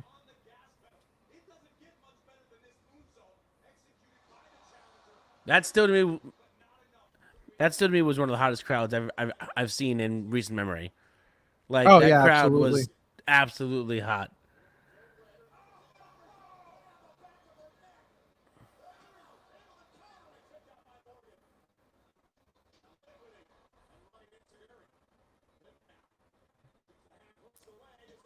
I mean, to be completely honest here, like this match is not bad. Liv's not doing bad at all. I mean, neither one of them is doing bad at all. No. I think Liv is at a point where you have to be very strategic about who you put her in the ring with. Right. So I think that putting her in the ring with someone like Zelina Vega, someone who matches up size wise, they have I think they have similar wrestling styles. I think they match up very well together. Yeah.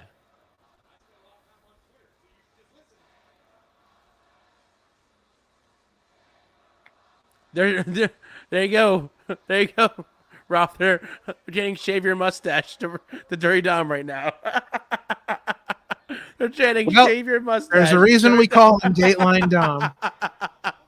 That fed right into it. Right into it. Oh, shave your mustache chance. Oh, good job, Boston. Way to go. Who would have thought? Who would have thought we'd hear that? Big ups to Boston. Shave your mustache, Jesus. Yeah, right. How about it? That was incredible.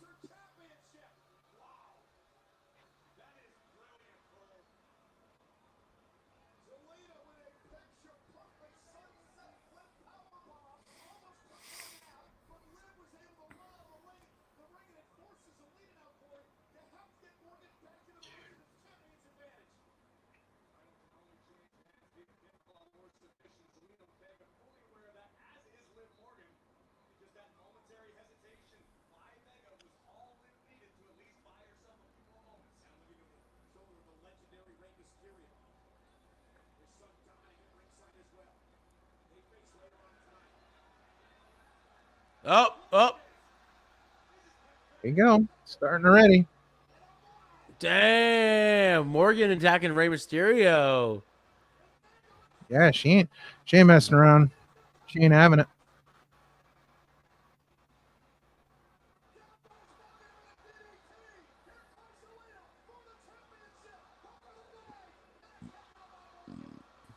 Wow. So close.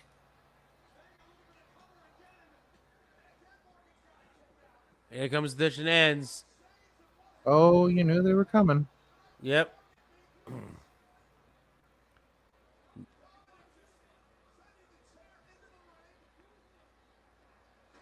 Wow. She used it all right. She used it all right. Oh, yeah. Jesus. And that's how the cookie crumbles. Indeed. Because Dom tried to help. There was the rest of them. They didn't want the help, so Liv gets the win. Exactly. That's what happens. Indeed. Dom done messed up again. He certainly did.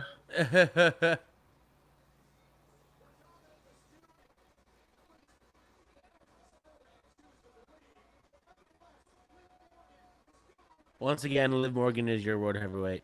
We're women's world champion.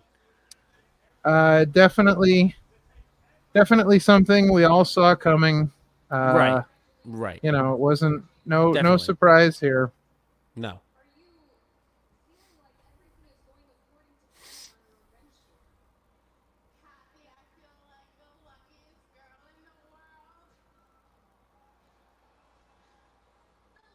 Oh boy.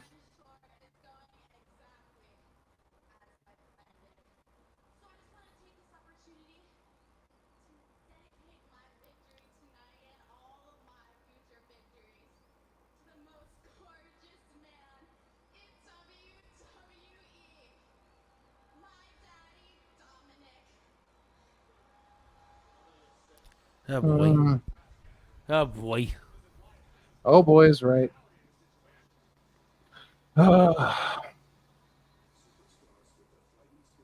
Guys, where's your friends at? Bring your friends.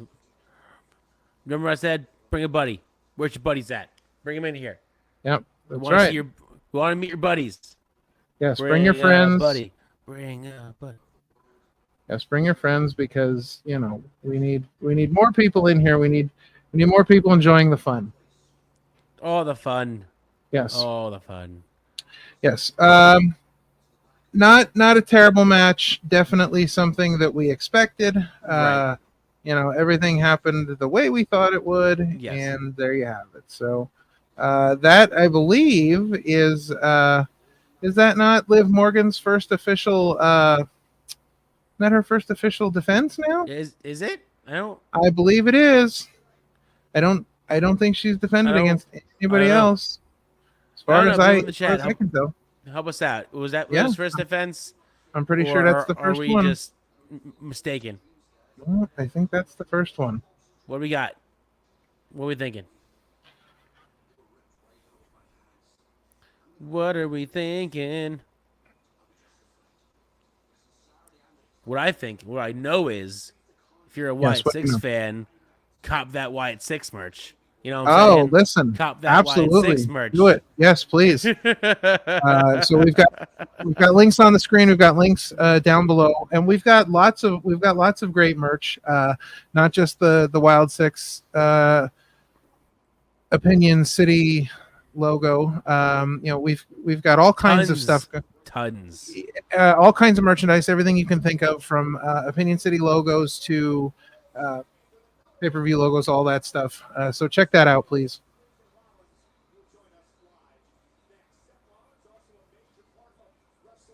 Ooh, there you go. Seth Rollins is going to join us live next. You do not want to miss that. Who am I kidding? I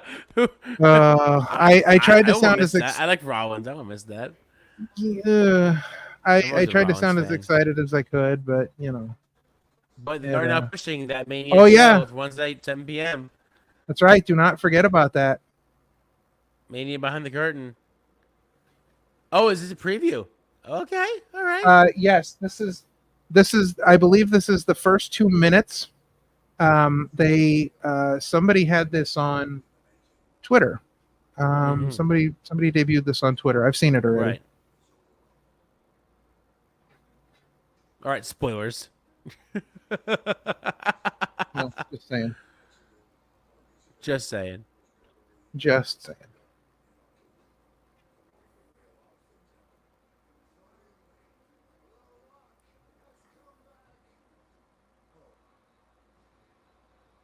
It's crazy how long this whole thing took to make. Mm-hmm. Crazy. It is. It is kind of crazy. It's July. This was April. Like, how much more footage did they need to film in order to get this thing going? Like, it's crazy to me.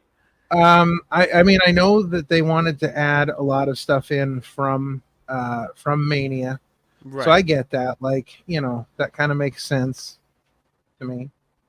Right.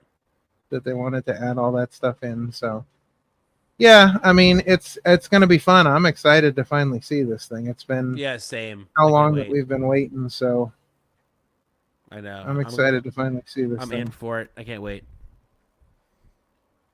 Yeah, I think it's gonna be a lot of fun. I'm sure it's gonna look fantastic and just be a great piece of film. Oh, I'm sure it is.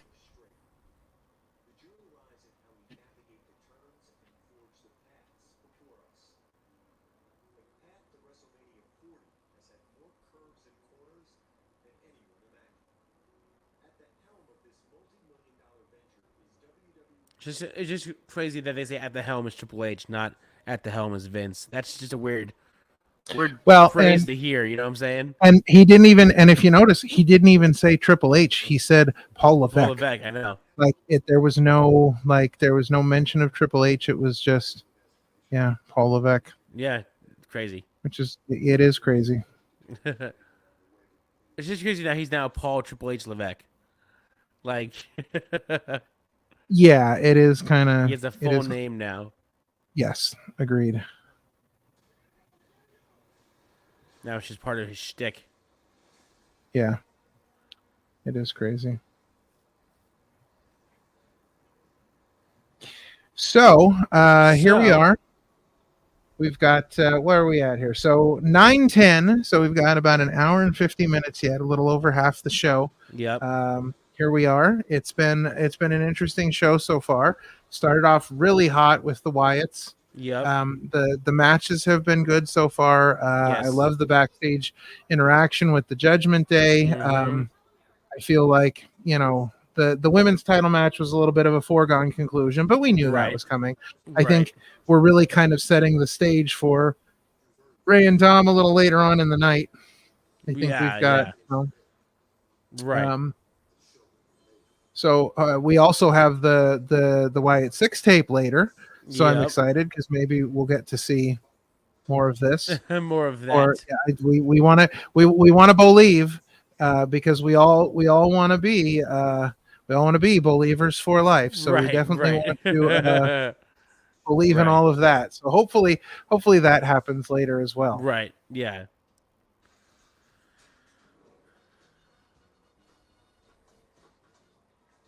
Hopefully you all out there are believers. Oh, listen, right here. Number one believer. What, you? Oh yeah, I did. Well, I mean, Bo Dallas, I liked, and see, the thing is, I liked NXT Bo Dallas. I liked not necessarily totally the gimmick, but like I enjoyed the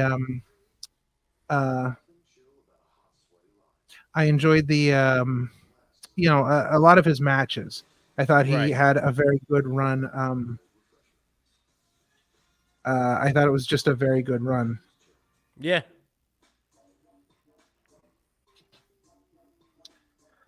So yeah, so far not a bad show. Definitely enjoyable to this point. Yeah. But there's a lot of time left, and as of right now, I mean, we've got 3 more matches that we know of as of right now. Yes. So, who knows what else we're gonna see tonight? We got Seth Rollins coming up next. We got the Wyatt tape later. Yep. Definitely some interesting things coming up.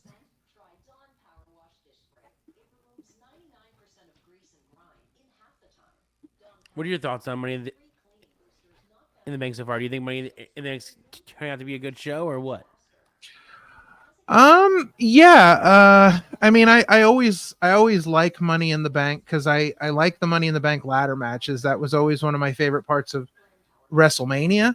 And now that they do the Money in the Bank pay-per-view every year, it's something to look forward to because I think it, depending on who they go with, and I think both of the fields are kind of wide open this year. Although I think that I'm still kind of sticking to my Jey Uso pick, but I think the field's really wide open for both matches right now, and I like that because for me, Money in the Bank throws a curveball in things. Depending on who they go with, it really it throws a curveball into things, and it makes you think about what's going to be the future of certain titles based on like what happens and who they give the Money in the Bank to. Who are these people going to challenge? Like it's so up in the air, and I think it throws a lot of uncertainty into it, but it also makes it kind of like certain things then become must see because you want to know, okay, is this when they're going to cash in? I kind of like people that do things as a surprise. I think going for any championship. I mean, I want to see, I don't think we've seen it, but I'd like to see somebody win Money in the Bank and challenge for the tag titles. Like I want different things. I want somebody I want somebody to win Money in the Bank and go to like NXT or just do something crazy. Like something crazy. You know what I mean? Like have somebody cash it. Ooh, what if somebody cashes in that night? Like just, there's so many different the same night. Yeah.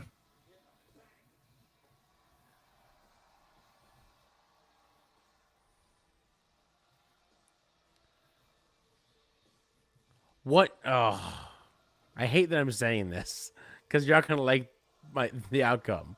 But you just said the cash in the same night. What if Damian wins his match against Rollins and Jey Uso cashes in on Damian and wins the match? I think you'll be doing the Monday Night Raw stream by yourself.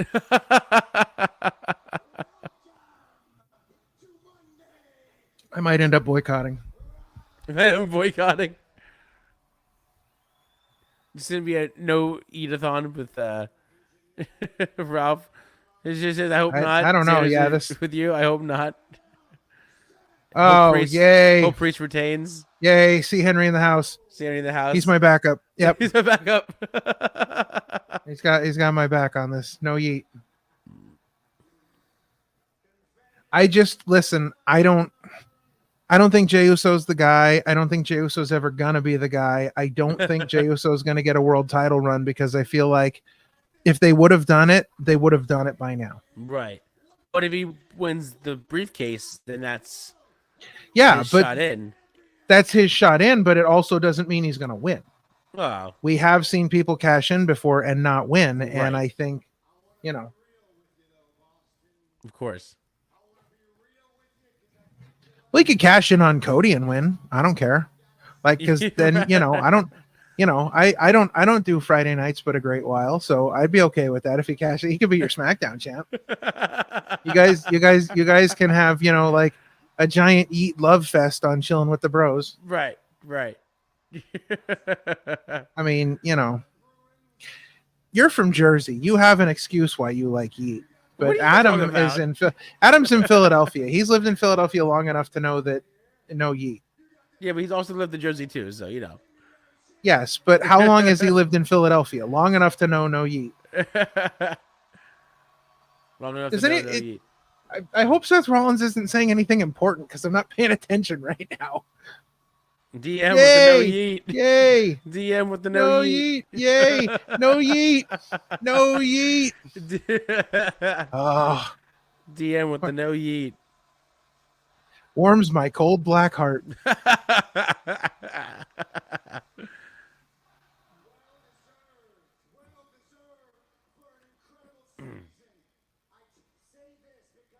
I thought his outfit was kind of plain until it's up close, and now it's like this cool kind of purplish off iridescent color. It's kind of cool.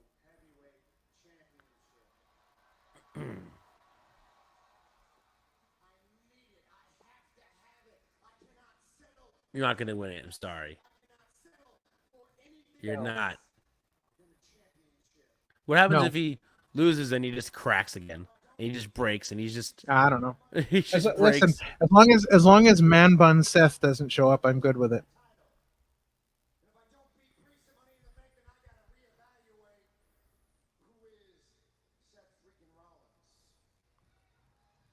Is he a visionary? Listen, if he doesn't win the title and he's got to reevaluate, there's always TNA. There's always TNA. Well, we go back to Tyra Black.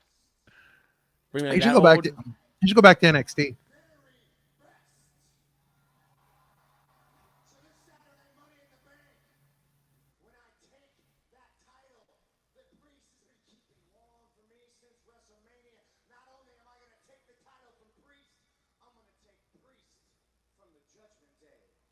Oh, that's right. The added little. Yeah. So that's how we know. That's how we know Seth isn't winning. I mean, come on. They're not going to do that. There's no way. There's absolutely no way. Don't worry about it. Yeah, absolutely no way. Speaking of not Damien. That's not Damien. Oh, there we go. Don Juan Balor. Oh, it's Don Juan Balor. Don Juan Balor, baby. With his nice shiny new toy and all. I do love the new looks of the belts. I really do. Yeah, they're very well done.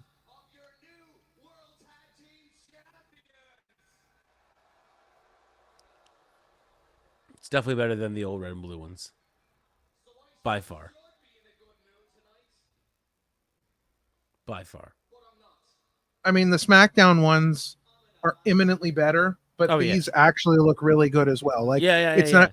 The SmackDown ones are not better because these are bad. The SmackDown ones are better because they look like the old tag titles. Yeah. But these belts are good as well. Yeah. I agree. What did he say? Did he say something about change? Enough is enough. Enough is enough. It's clock number 4, a change.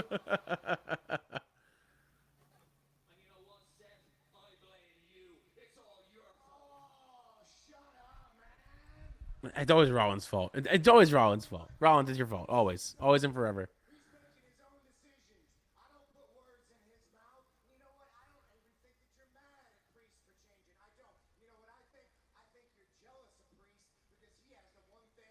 Oh, he's planting the seeds now, boy. He's planting those seeds. He's planting those seeds.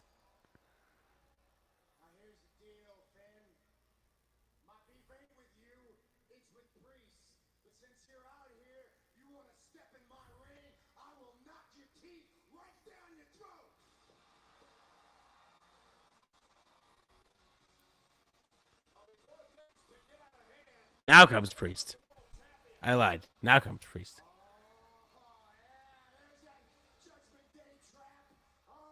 Walking on business. Oh yeah, he's got that. He's got that BMF walk going.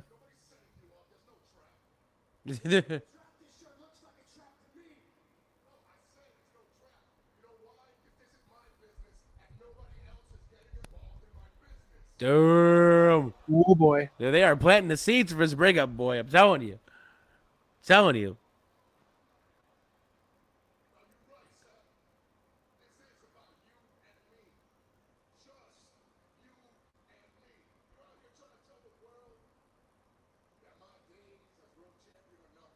I still can't believe they didn't put Finn in Money in the Bank. It would have been the perfect. I It know. would have been I the perfect know. thing to have Finn with the briefcase The and briefcase is Damien always, paranoid yeah, every- just always having Damien look over. Yeah, I agree.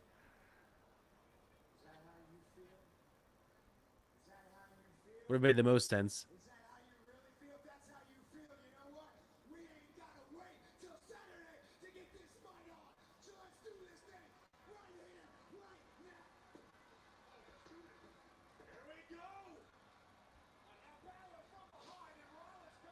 Oh,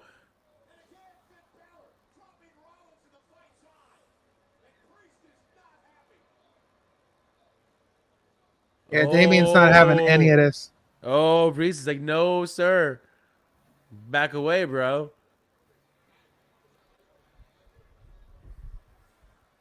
Oh, double super kick.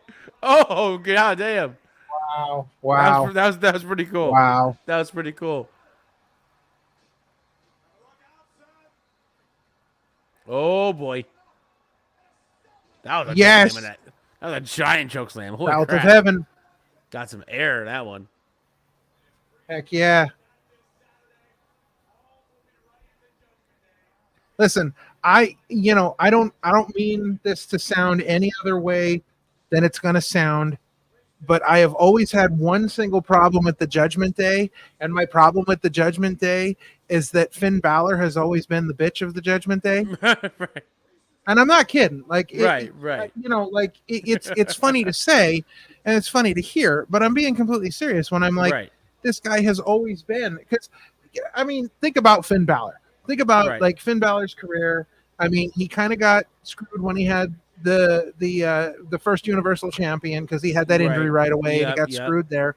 But I mean, this is Finn Balor / Prince Devitt. Think about like Yeah. the career this guy Yeah, has Prince had, Devitt, yeah. and he's playing second fiddle to people because it was obvious even when Edge was there.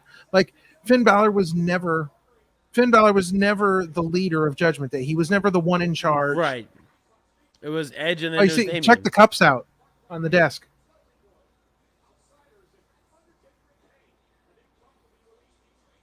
There's an Undertaker and Kane cup. I see it. I see it. Yep, that's at Bojangles, by the way. Yeah, but I don't know. There's none by me, so that doesn't make any sense to me. I have a Bojangles about an hour away, and I'm honestly thinking about driving there for those cups. For those cups. I'm not kidding.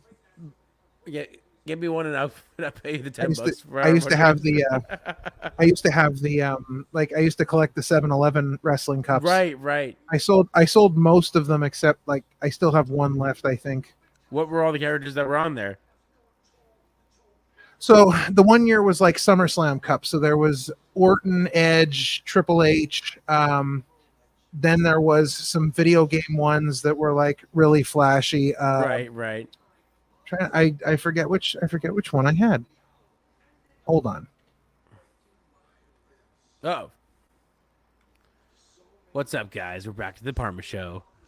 As always. Not always. Sometimes. Every once in a while. On the occasion.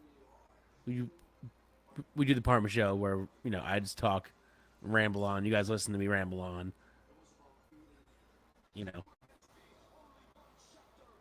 How we doing, guys, in the chat? Are we still rocking? We still here? We still enjoying Raw? We still enjoying the chills of Raw? The events of Raw? Welcome back. I don't know. Maybe they're downstairs. I did keep a Stone Cold Steve Austin one I had. The rest I kind of got rid of, but Gotcha.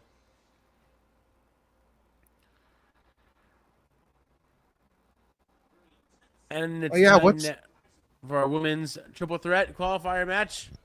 Oddly enough, think Ludwig Kaiser's going to get involved in this triple threat tonight because of his feud with Sheamus? Oh yeah, that's right. That's right. That's not out of the realm at all. He could So cost he could cost Sheamus the match.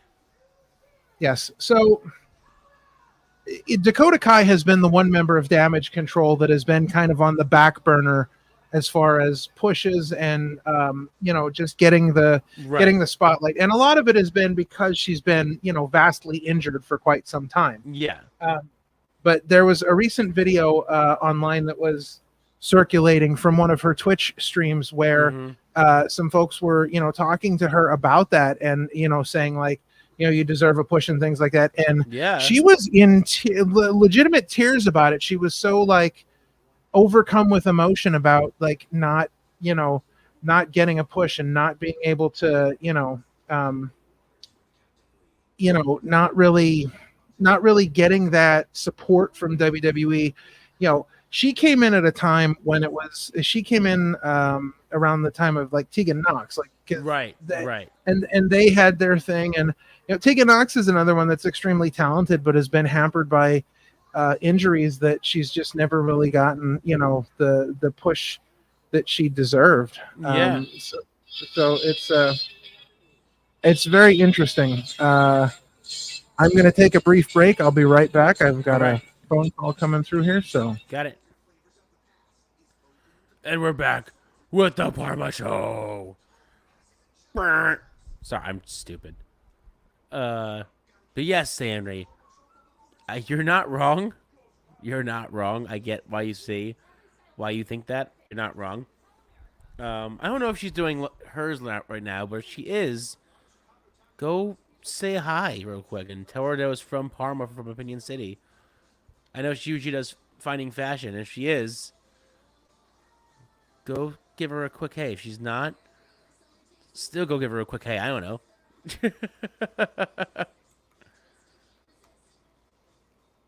Give her a Parma sent me.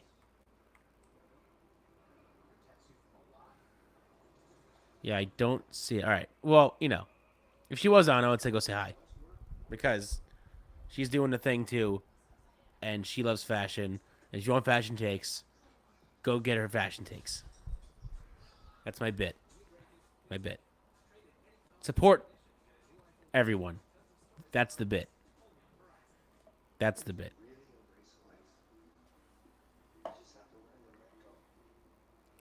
Of course. Quick, give the heads up. Why not? I don't think she's live right now, but when she is, go pop in and say hi. You want your fashion takes? That's where you get your fashion takes. We're all about the fashion here. Especially, Seth freaking Rollins, fashionista of Raw, or of any show that he's usually on. Last week's Cruella de Vil look was pretty sick. This week's was kind of okay for me. I do like the iridescent look, but wasn't as flashy as last week's, in my opinion. But who am I with the fashion takes? I'm just a guy that has thoughts. I don't know nothing about fashion. Hell, I'm wearing a Mythical shirt. That's all I'm wearing. And a strawberry hat for Dance Gavin Dance. That's all the fashion I got. That's all the fashion I got.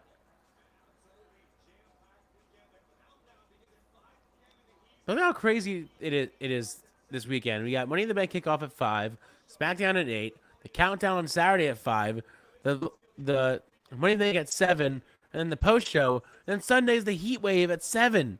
There's so much wrestling to watch this weekend. So much wrestling. I love all the wrestling. Feed me all the wrestling. And we're back with Bauer and Priest.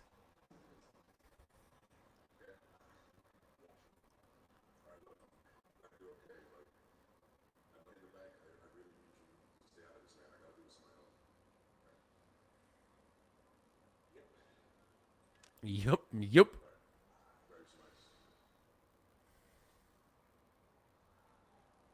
Jeez. I'm telling you, this team, they're not lasting very long. I know there are thoughts that they just accept Liv, but I think Judgment Day is going to disband very soon. Very, very soon. I think it's their time to move on. I would love to see Damian and Finn feud for the belt. And I would love for Finn to actually win the belt and hold it for a time because he deserves it because he's awesome. I've always been a Finn Balor fan for the longest time, even before NXT, as Prince Devitt. What a talent. What a talent.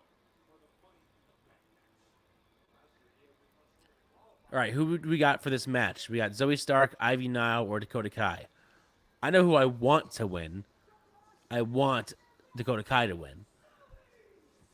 But I don't. Otherwise, I don't know. I don't see Zoe Stark winning it. I don't see Ivy Nile winning it.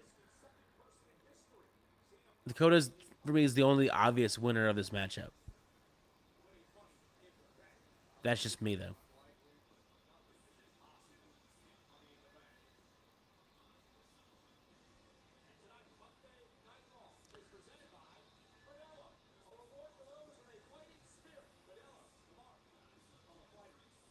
I love Zoe Stark's theme, but I wish they did more with her. I want her to... Same as with Shayna Baszler. I wish they were just, like, dominant forces. Have I ever seen the documentary that Finn did on his last tour? I did not see that. Was it good? Should I watch it? Should I seek it out? Because if so, I will. I love all things docs. I love docs. I love anything that has to do with, like, behind the scenes, backstage stuff. I love it. I love it. So if that means I can watch something about Balor, I'll watch it. Just tell me where to find it, and I'll find it. Show me all of the things wrestling. I don't care if it's documentaries, if it's wrestling from afar, overseas, indies, mainstream. Just feed wrestling into my veins.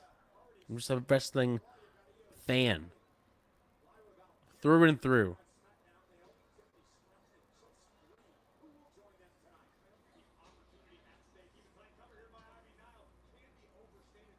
I am one of those ones that never skipped a year. Even when it was bad. I watched through the good. I watched through the bad.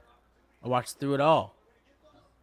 And my defense was always, there's bad seasons writing shows, so you just got to get to the bad seasons to get to the good seasons. That's it.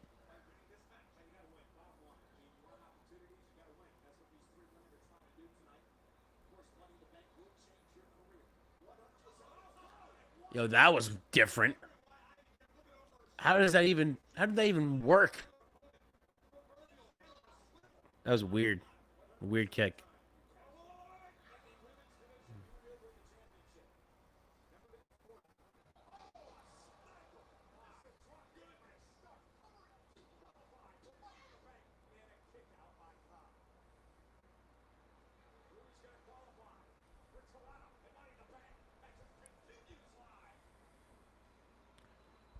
And we are on break. We're out again, guys. How are we doing in the chat?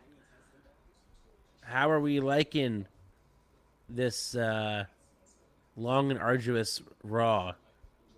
Listen, I love this. I love hanging out with you guys, but I say it all the time. 3 hours is a long time for a regular weekly televised show.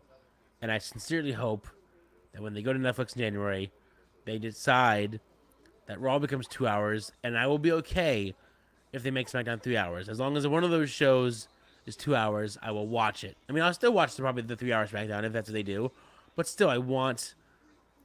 For me, it's part of the reason why I do tend to watch AEW more. Not that I'm taking sides, because I'm not. But 2 hours to me is more palatable than a 3 hour weekly show. Like, I thought it was cool when they did the super shows. Every once in a while, they would have a Raw Super Show, and that was cool. But weekly, 3 hour show, it's just a lot of content to take in weekly. You know what I'm saying? Like, I think the move to 2 hours should be the move for both shows. 2 hour shows, both sides.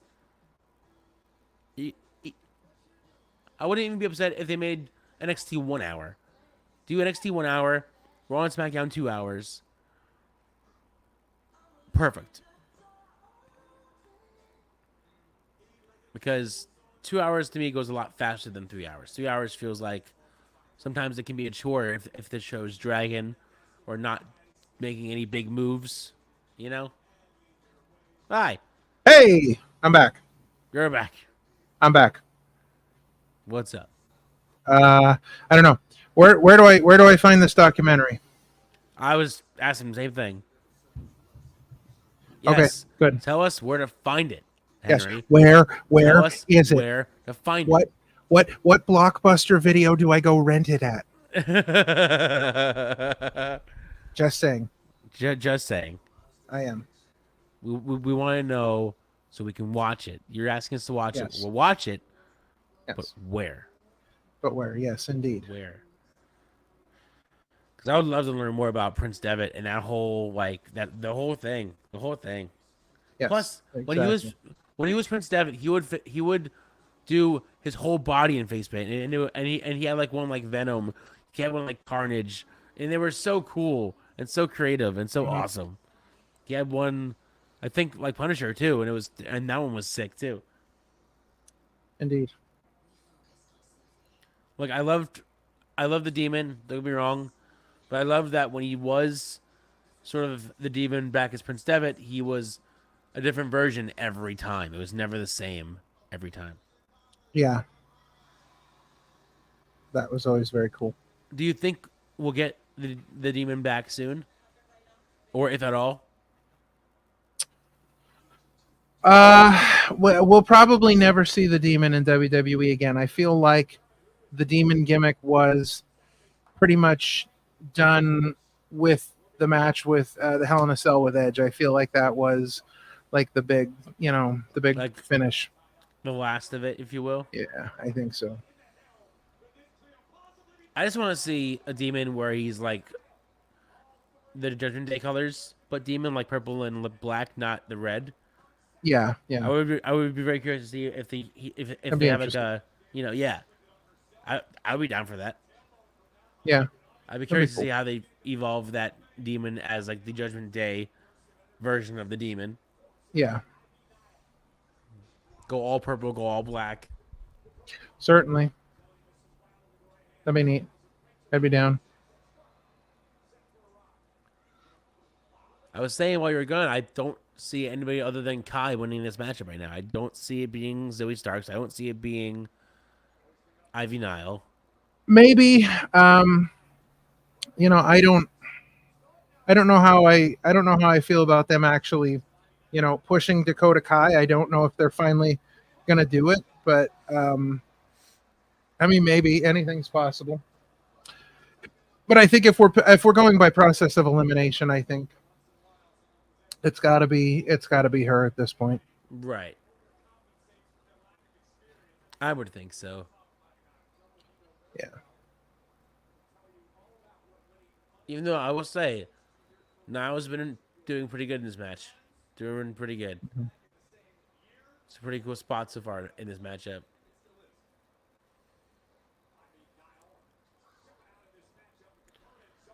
It ended with when his last show of New Japan happens to be AJ Styles' first day. Oh wow, okay, that's interesting. That's very interesting. Okay.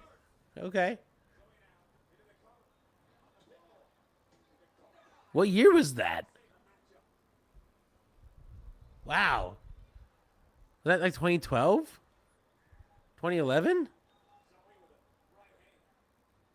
Maybe 13? I don't know. Yeah, because that was when didn't they they jumped Finn out of the Bullet Club and AJ came in. Yeah, that's what I'm saying. Like, what year was that? I'm so curious what year it was.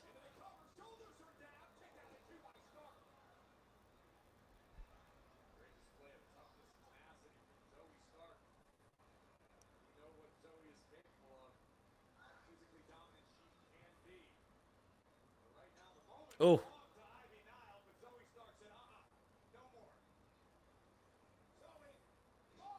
That was pretty cool.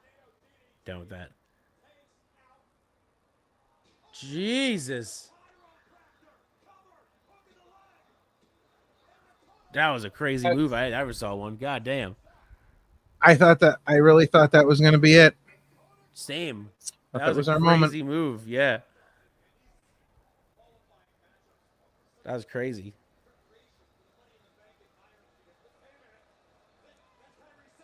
Uh-oh. Uh-oh.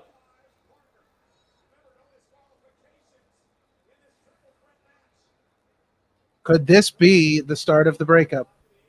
If she costs Dakota Kai this match, even by accident. Oh, jeez.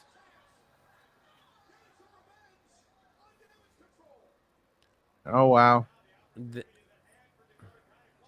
Damn.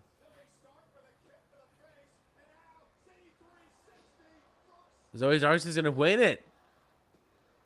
Wow. I was not thinking that one. Wow. This is, yeah.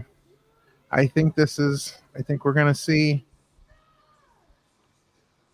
We're going to see a breakup. So there's the full bracket. It's going to be Naomi versus Tiffany Stratton versus Chelsea Green versus Io Sky, Lara Valkyria, and Zoe Stark for the women's Money in the Bank ladder match.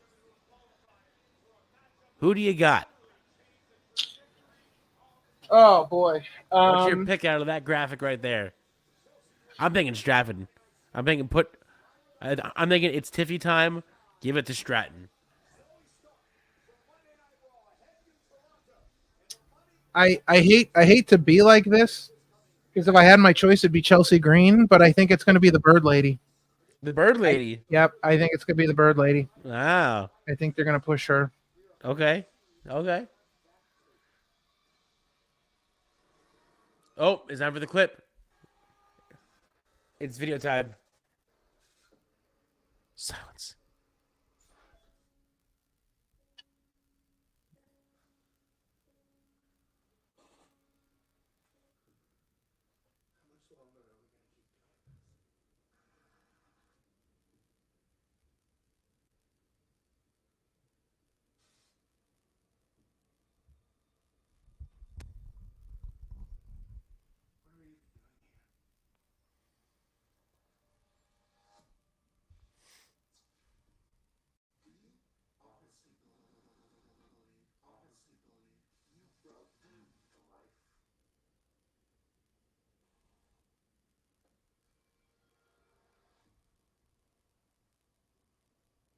I was destined to do this. Do you think you're special? Special. Special implies that others are not. That there's others that are less than, that deserve to be forgotten.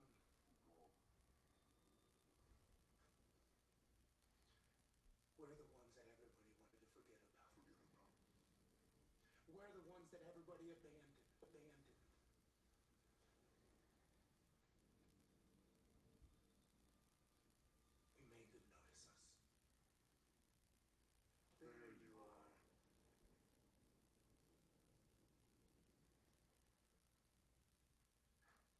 How do you believe you can break a war? They weren't chosen.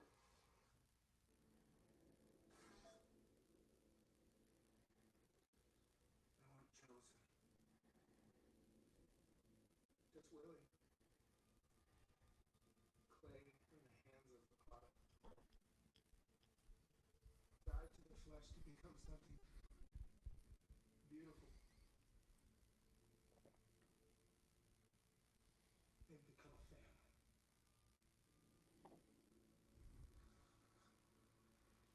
We've become a family.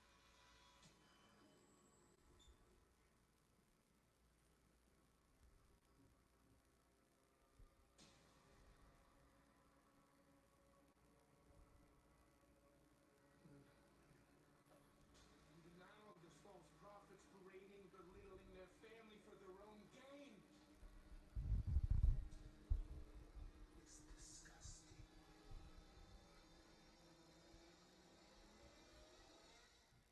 They must pay for their sins. And you think this is your responsibility?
So maybe they are one and the same after all that.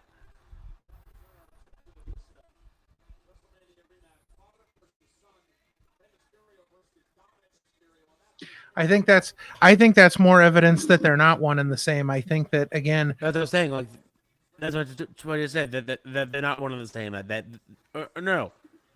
I'm thinking that they are the same person after that. I don't think. No, I'm thinking that they're not.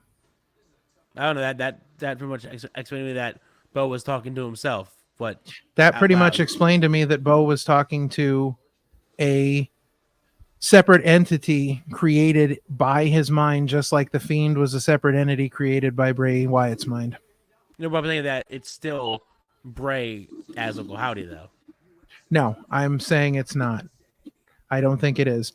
I think it's a creature that's a figment of his mind that was invented by his mind, just like the Fiend was invented by Bray Wyatt's mind.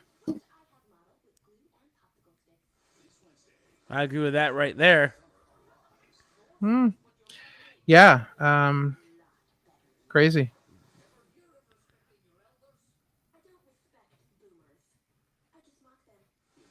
Sammy giving us all the details about that. Yeah. I'm looking at that now. Yeah, he's showing the chapters, if you will. Yeah, I agree. I'm not a big fan of Liv's current title run. I haven't been a fan of it since she won the belt. And I'm just not a fan of the whole Liv and Dom thing. I'll be honest. Maybe I'm in the minority, but I'm not a fan of the whole Liv Dom storyline. I'm not.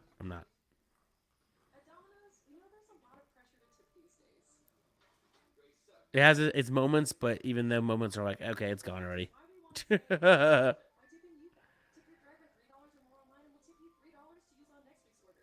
I think Dom's gonna, not Dom. I think Liv's gonna cost Rey Mysterio the match tonight against Dom.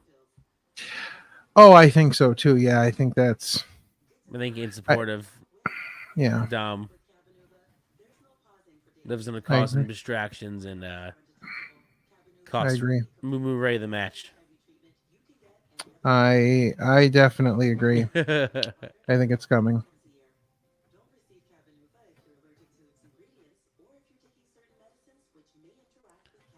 Should leave WWE. I don't know about leaving WWE. That seems a bit harsh. Yes. I don't think she's a better wrestler. I just don't see her as the world champion. That's all. I don't know. Yeah, it's just not believable. It's really not believable that she's, I don't know. You have to, again, like I said earlier, I think that you have to I think that you have to put her up against certain people. Right. I don't think it's I don't think it's a I don't know. She's just not believable. There's no other way to get around it. I just don't think anybody's gonna believe that. I think they kind of painted themselves into the corner with that. Oh, Otis.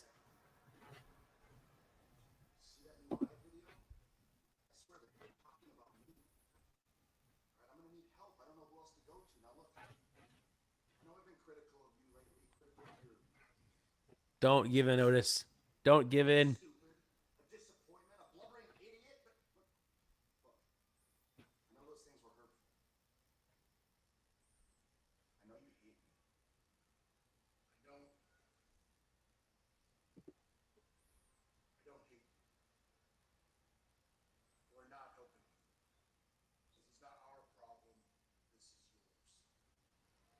Oh.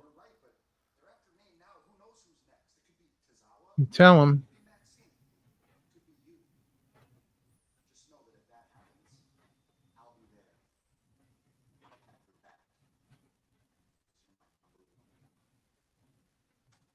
Don't feed into it, Otis.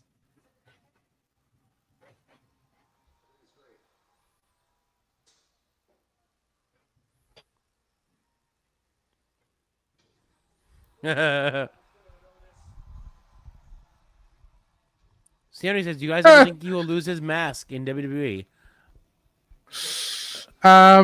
The only way I can see it happening is if they do Dominic versus Ray, and Dom gets the mask if Ray loses.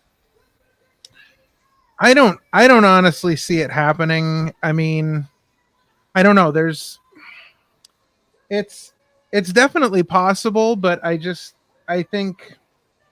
don't think there's really a good angle for it right now. No.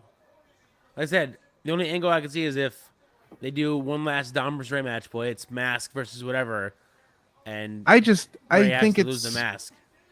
But I think that the Ray Dom thing has run its course, and I don't think anybody would even be excited about that. Like I don't know. I think we've gotten to a point where we've done pretty much everything we can with Ray and Dom. Right. Like even having this match tonight, I think is just, I don't know. It's I have no enjoyment in seeing Ray and Dom anymore. I have no enjoyment. Yeah. Well, don't boycott the show because you're not a fan of one wrestler. You can still enjoy the rest of the wrestling show, even though Liv is your champion. You know what I'm saying? You, Sugar Venom, Queen Abby, Sweet Abby. I'm just gonna call you Abby. All right, that's a long name to say. I'm gonna call you Abby. Is that cool? Can I call you Abby? No, my name's Ralph. Not you. Oh, in the chat. All right, just checking. Just checking. Oh, okay. Just checking. I'll start calling you Abby from now on. I have to say, this might be my least favorite Rey Mysterio outfit ever. Oh, really? You're not a fan of the gold, orange, yellow? No, because it's like he can't decide whether he's yellow, mustard, or spicy brown. All right, so it's Abby Abs. I will call you Abby Abs. Got it. So it's done. Abby Abs. So it's set in stone. It's Dateline Dom versus Mustard Ray. Mustard Ray. See, now I can't unsee it. So thank you. Yeah, Ray Mustardio. See Henry with the Padres colors. Listen, then the Padres have terrible colors. The Padres are like, they should call themselves the Goldens. The Goldens. Yes, they absolutely should. That's too funny. So yeah, the Wyatt video, huh? That was interesting. It'll be interesting to see where it goes from here. They said some very interesting things. Bo calling himself the voice of the reckoning, and then Uncle Howdy calling himself the reckoning, and talking about false prophets, speaking against their families. And so, yeah, some interesting stuff there. Definitely some stuff to think about moving forward. Now I can see what you mean, like that Uncle Howdy's more the theme, because, like you just said, Bo said he's the voice, but Howdy said I am. Yeah, so it makes it voice, seem to me the reckoning. Yeah, it's very much, because I feel like even because you can tell in the background they're sitting in the set of the Firefly Funhouse, and so I think that kind of I think that was part of it for me. Like even in the video last week when you could tell that they you could see the door and everything. And, it felt to me like, again, we were having this conversation where Bo Dallas has broken down. Yeah. And the death of his brother has just destroyed his mind to the point where now he's questioning himself about, do I become this person? Do I stay as me? Do I become this Uncle Howdy? Do I what do I do? And it seemed like he kind of came to the realization, like, okay, like I'm the voice of all of this. I am the voice of this reckoning. Yep. And then Uncle Howdy just reminds him, and I am that reckoning. So it's I like how they I like how they built to that. I like how they built, like, like in this video, Bo Dallas is asking, like, how much longer are we going to do this? How much longer are you going to keep questioning me? Yeah. Because it was this nice buildup from last week's video to this anger part of the video where Bo just, snaps and finally, I think, realizes and admits his part in all of this. Yeah. It's almost like if Uncle Howdy was the Fiend part of Bo Dallas, right? Uncle Howdy, it's almost like Bo Dallas didn't know what he was doing when he was doing things. Right. Like when Uncle Howdy was doing things, Bo Dallas wasn't aware of any of Right. it. But now it's like Bo Dallas became aware of all of this. So I think the two videos together definitely, really tell a great story. Yeah, absolutely. I think they've done a very, very good job with it. And from what I've been theorizing and thinking about, to me, the reason why they're in front of the door is that Bo was never there. That's why it's grayed out and grainy, because he doesn't have that memory of the Firefly Funhouse. That was Bray's thing. So then being out the door and it's grayed out, it's as if his mind can't fully see. Yeah, because he wasn't it's like there.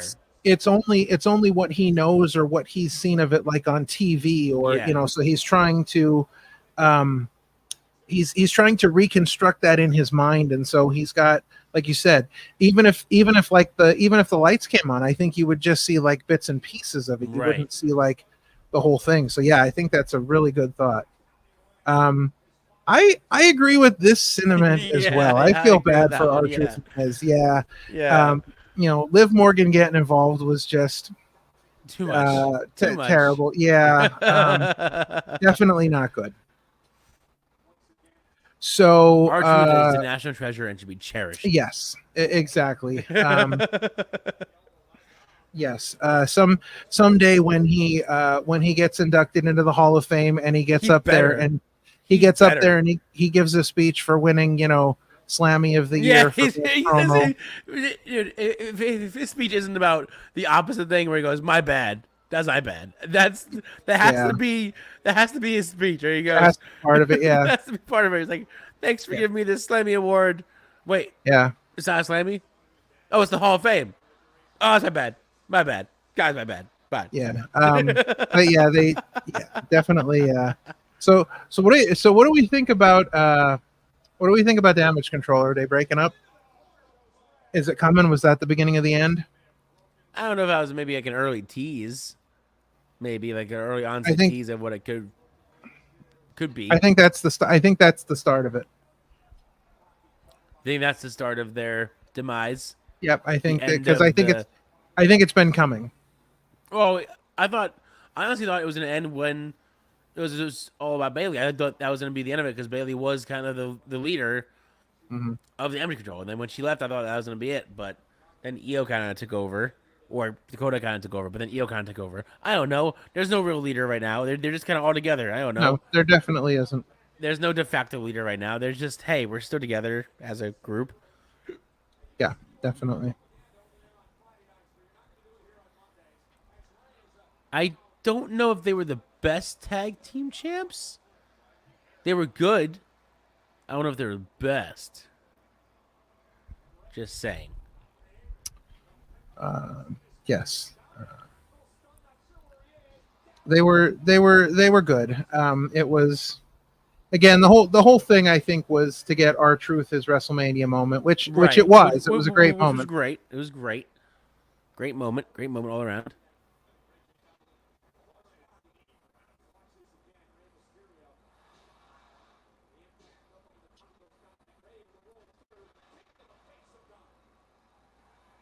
I honestly can't get interested in this feud anymore.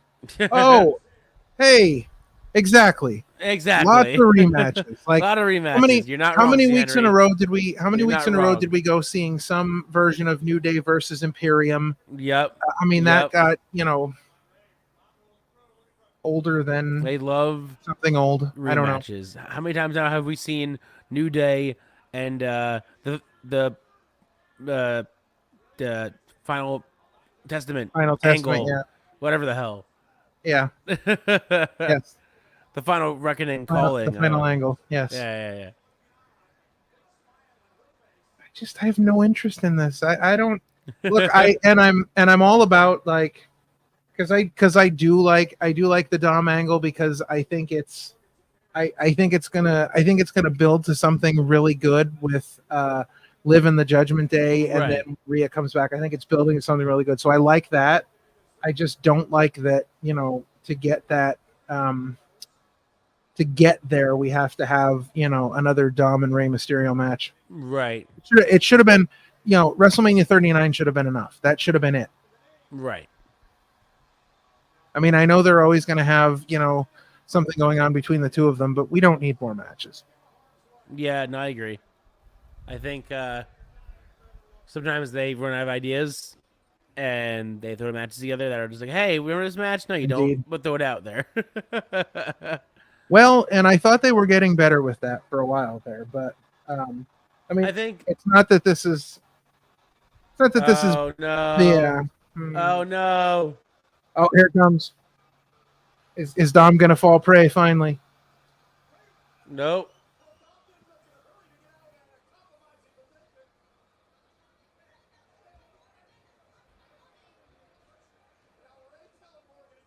Oh.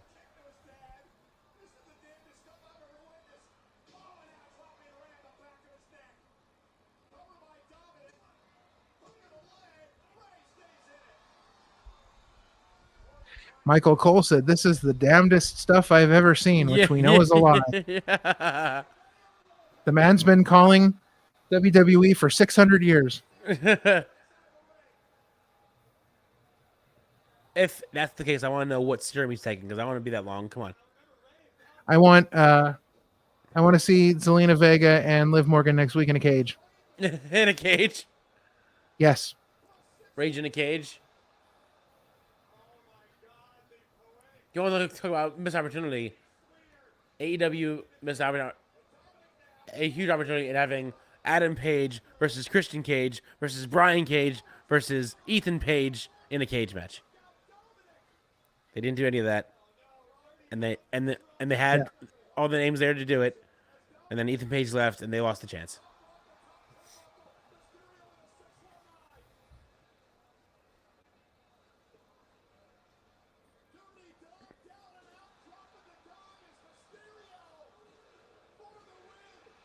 And Dom with the loss. Dom with the loss. Lord. Liv, what have you done? What good does this do? What have you done, Liv? You've cost your boy the match. You've stolen 12 minutes I'll probably never get back. Cost your man the match. Good job.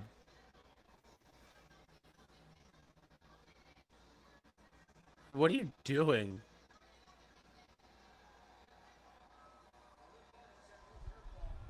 I mean, we're probably gonna see a mixed tag match next week. Oh yeah, what? Oh, you think Ray and Vega Probably. versus Dom and Liv? Maybe Sheamus. maybe they'll sign that as like a last minute Money in the Bank match. Maybe it'll be on the pre-show. Right, Because right. none of them are doing anything on Saturday. That's fair. Be right back. Gotcha. All right, so it's the King Ralph Show. We're watching All About Sheamus here, reliving the past glories and hoping that tonight's the night that he returns back to his back to the old Sheamus. Either way, it's going to be a hard-hitting match because we know Sheamus and Drew McIntyre are just going to pound the crap out of each other. And adding Ilya Dragunov is a really interesting take on this feud. So should be good. Love to hear who everybody's got in this one. Again, I think this one is a real toss-up here. We know, well, we would imagine that CM Punk is not going to be interfering in this one, although we don't know for sure. CM Punk, destroyed by Drew McIntyre on SmackDown. So who knows? Who knows what we're going to see?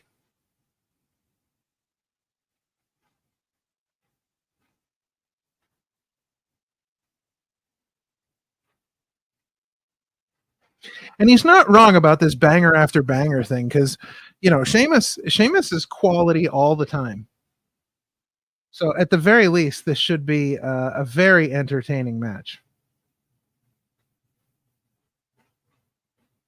Now, do I see Sheamus actually winning Money in the Bank? I don't know.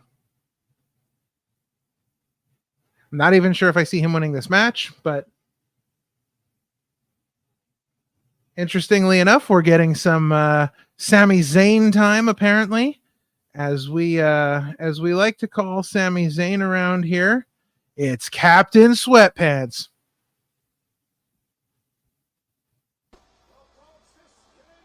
You're terrible. It's like he shut it. Captain Sweatpants. Shut it. He isn't wearing sweatpants now, is he? I think he's wearing some sort of jeans. I don't know. I can't tell. I wish I could see us so bad. It sounds like so much fun. But it's also on a Thursday. It's like the worst day to have it on. Thursday. Oh, I think those are sweatpants.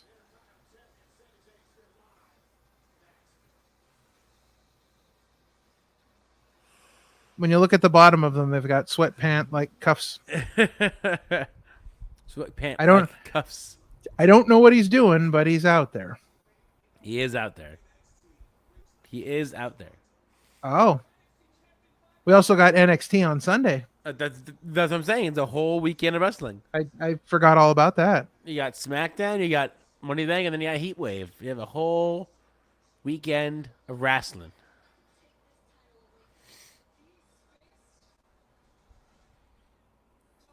All the wrestling, all of the time. We're here. Something like that, yes. Doing the things.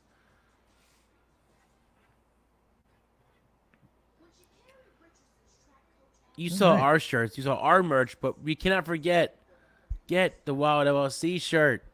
Yeah. Brian Ace, absolutely. One of the members, made this beautiful, lovely design. Indeed. You can get yours at ProWrestlingTees.com. Get it, support it. Yeah, it's a very cool looking shirt. I really enjoy that. I really enjoy that logo. I think he did a really great job on it.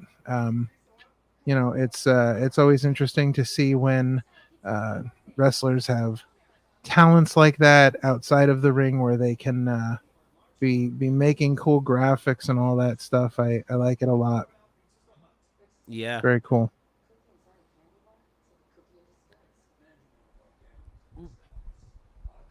We were actually just having this discussion during the Colonies episode. Go watch it, about how it's crazy how wrestlers have that need that creative outlet to find other than just wrestling in the ring. So to find that other avenue to get them by. Like we talked to Worker Ant, who's doing so many things. Ultimate Ant making his mask, because everyone has their own little avenue other than wrestling to kind of keep their creative juices flowing. Yeah, it's a really interesting kind of dynamic, between what they do in the ring and then what they do outside of the ring. It's really cool. But it just really goes to show that, wrestling is, in a way, another creative outlet, other than just, a job or a career. Like, that's the way to get your, juices flowing. That's how you do it. You build your character, you build your name, you build your brand. Like, it's, it's cool. I like it. It is really cool. That's why we're building the Wild LLC brand, or they're building us. I don't know. Something like that. Something like that, yeah. One of those two options are there. One of those two things, sure, yeah. One of those two things. I can never know, because I don't know. I still don't fully know where we're at in all this. I don't know if we're lackeys. I don't know if we're... Well, we've been called lackeys. Well... So, I don't know. The lackeys have changed my Instagram to Japanese. I'm not lying. I'm in Instagram and it's all in Japanese. I don't know what is happening. I don't know. Wait, your Instagram's all in Japanese? Yes. It's all in Japanese. I don't understand. Well, that's really weird. What is happening?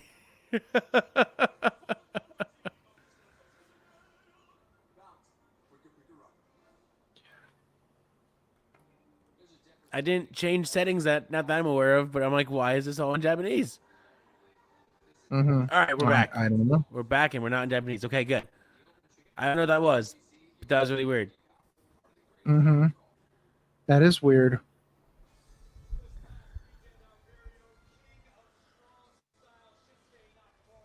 Oh, look at that. That's cool. Well, yeah, I read about that. That's cool. All right, Shinsuke. He was apparently a cameraman during the match for. That's sick. Yeah, that is really cool. That's awesome. Happy that Shinsuke's doing stuff for fun. I like that. Yes, indeed.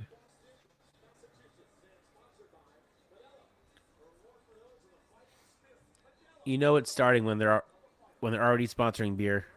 Yeah, right. You know it's starting when they're already sponsoring beer in their ads.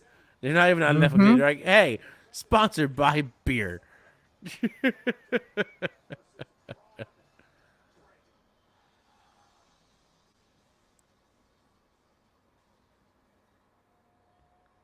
All I want to see right now is Braun come out, not even say a word, and just spear the boots off Sami Zayn and just leave. Huh. Just no words said. Yeah, right. Just nothing. Just spear, and that's it. Message sent. Done. Yes.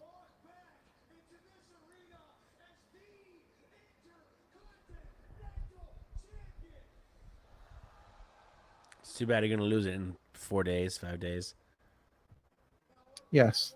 I'm a Zayn fan. It just seems too obvious that Braun's gonna take the belt off Sami Zayn this weekend. Indeed. And if he doesn't, that's a wasted opportunity on such a hot push that you're giving your younger star.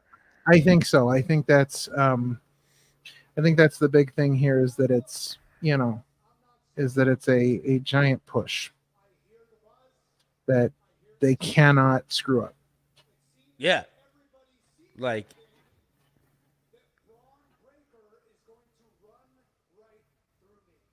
yes. Sorry, Zayn. I don't know if you're listening to our talking, but yes. Pretty much the yes. Consensus. He is definitely fast as hell. He doesn't wear sweatpants. He doesn't wear sweatpants.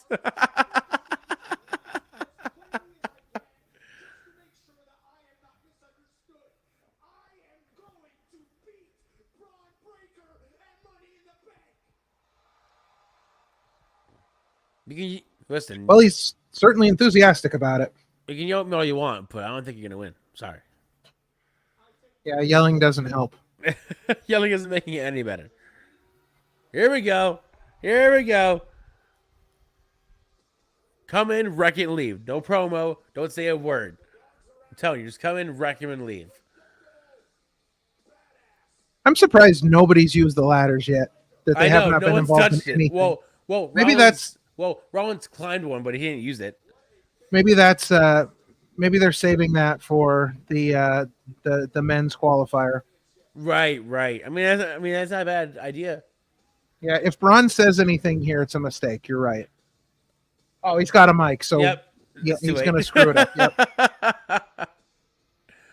I'm not saying Braun's bad on the mic. I'm just saying. No. But words are not needed right now. An ass whooping is needed. Right. Just knock him out.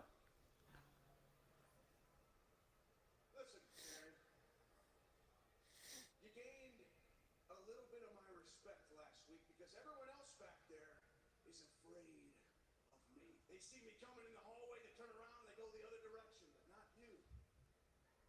You actually came to find me and challenge me to a fight. You gave me an opportunity at the Intercontinental Championship, which tells me two things. I'm sorry, but Braun Breaker has world champion written all over him. He just looks like he belongs. He does. He's so good so early. It's crazy. He just got it real freaking quick. Yeah, exactly. On Saturday, at Money in the Bank, all that respect, all that stuff, it's out the window because in this ring, I'm going to beat you down. I'm going to break you and decimate you in this ring He's so intense Wow. too. He's So intense. If you close your eyes, you're listening to Scott Steiner. You can hear really it in his are. voice. I mean, really. You can hear it. It's incredible. Isn't he Rick's son? Just saying. I believe so. I think Scott's Yeah. his uncle, but he's got that. Yeah. He definitely has that Steiner mentality for sure. Yeah.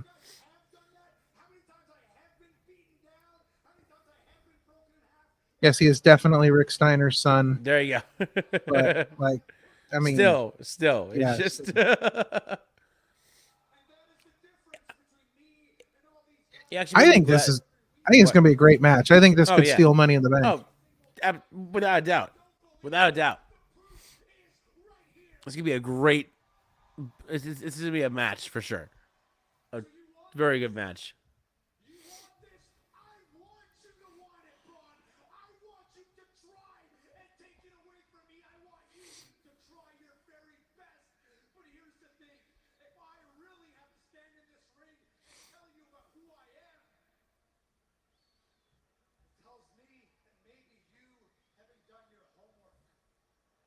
Oh. He should tell Braun about how he's going to go shopping at Walmart and get new sweatpants for this match. Just stop it. Oh, Sami Zayn. Wow. You're asking for death. That's all I'm saying.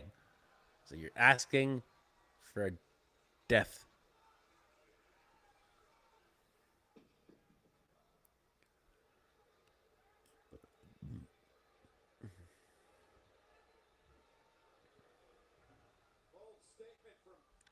There it is.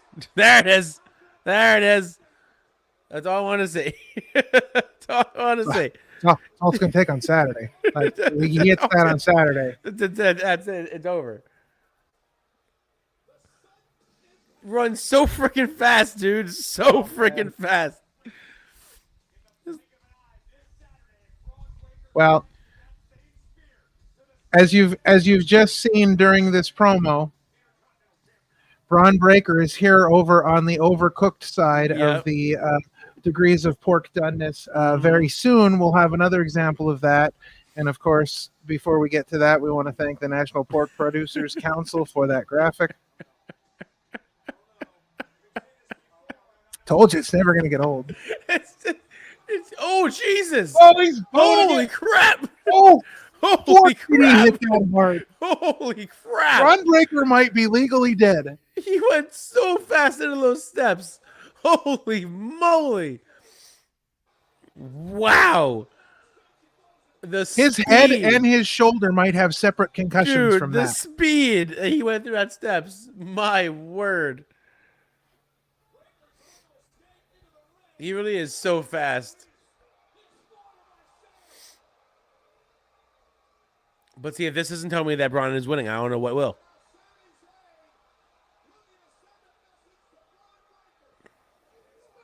There's again. That's two, baby. That's two. Oh, and I think he hit the mic. Yeah. That's two, baby. I think he hit the mic when he went down. Oh, Braun.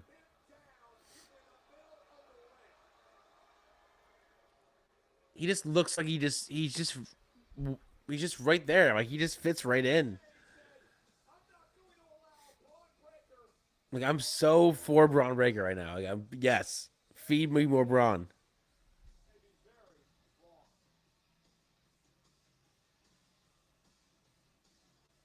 Wow. This was dude. Please recap this because they're gonna crazy. go through this. This was such a bonkers segment. Such a bonkers segment.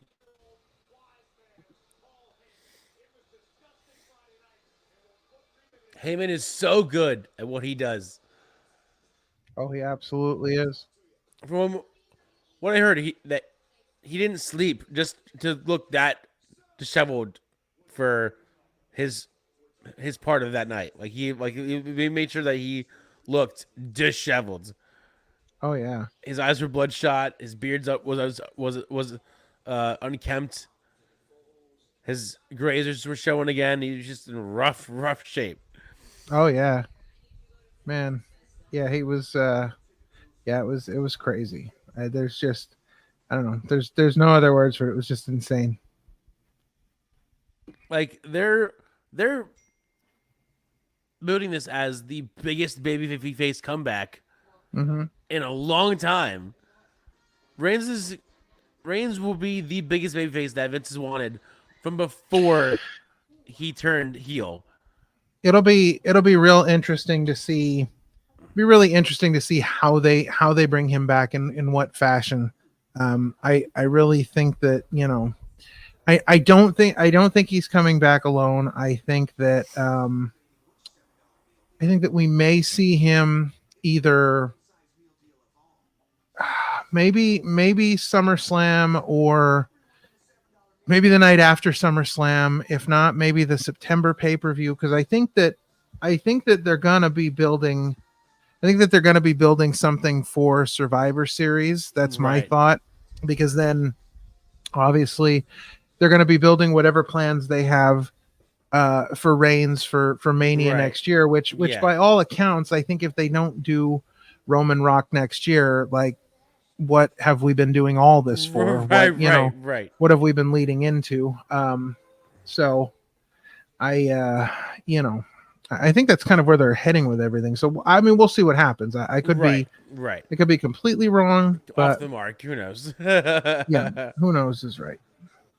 It depends on actually, you know, Rock's schedule again. If Rock will be available for Mania, or if he's going to be doing a movie.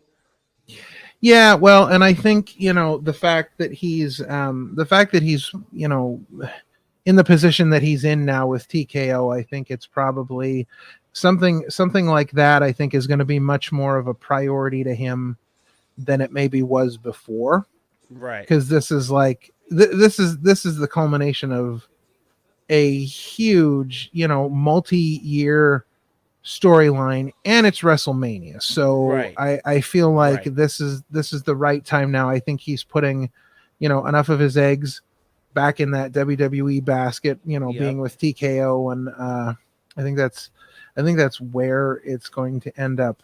Yeah. Why, hello there. Thank you for joining us this evening. Yes. Hope you're enjoying Raw. Hope you're enjoying Chilling with the OC. Yes. You know, again, guys, make sure you like, share, and subscribe our page, and just throwing another reminder out there.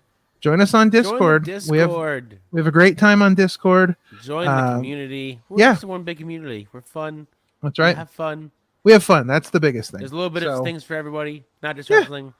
Yeah, so, you know, join us over on Discord. We would love to have you. We'd love to see you. We would love to chat with you and get to know you. Yeah. Come on over and have some fun with us. Should make a Dark Order version.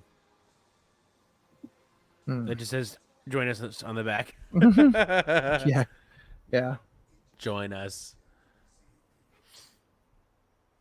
Well, looking at the time here, 10:27. We've got the Bloodline recap coming, and then I'm thinking probably going to get our main event after that, which is the men's match. 60 million views. Yeah, it's crazy. Ooh, here we go. Uh-oh. Damage control. Oh, boy.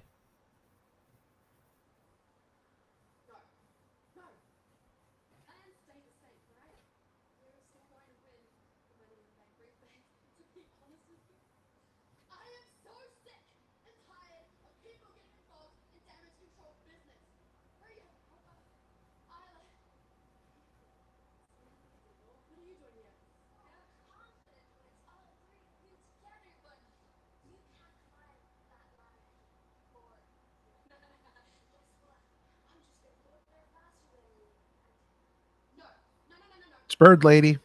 Bird Lady. Oh, jeez. Oh, jeez. Out of nowhere.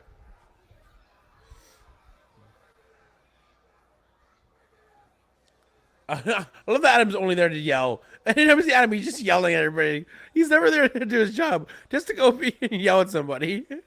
Yeah, exactly. I can see a 6-person match set up for Raw next week. Like, if you watch SmackDown, Nick just takes care of things. Adam's just always yelling on Raw. Always just yelling and screaming. Here we go. Your recap. Ugh. It was so good. It was so good.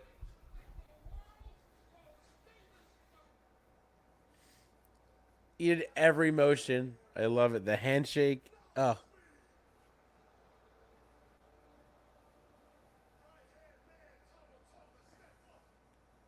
Oh, it's just such a good moment. So good.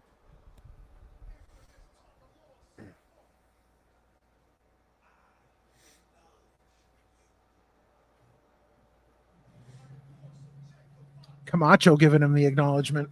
I know. It's Greg Camacho.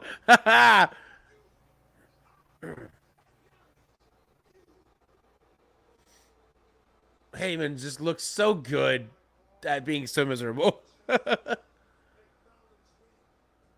Need some Visine. I know.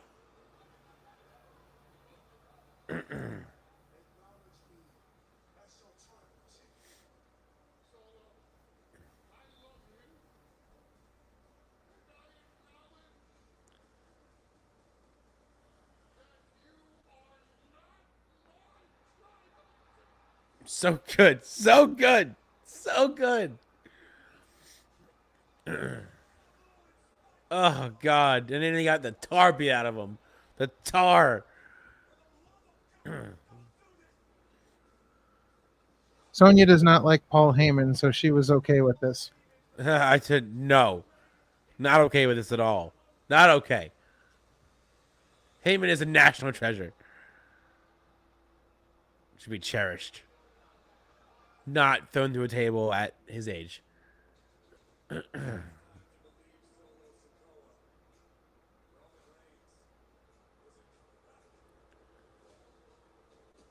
But the more I see this, the more I want to see the actual War Games with Reigns, Jay, Jimmy on one side, and whoever else in the fourth versus Solo, Jacob, and the other two.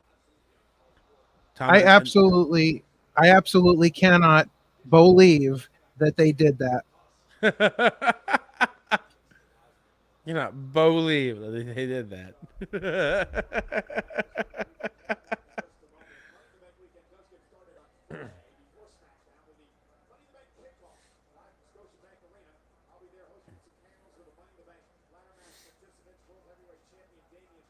So is this still at like normal time? Because it's because it isn't so much a different hour.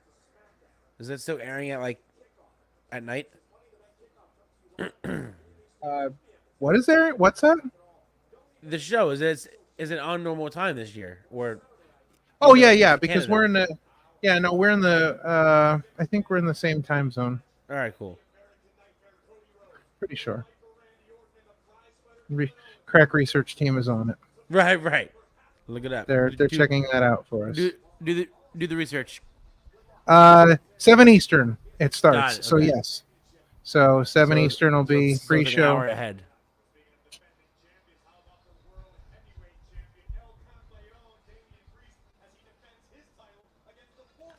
See, interesting. I bet AEW pay-per-view will be better than Money in the Bank. It remains to be seen. That's all I'm gonna say.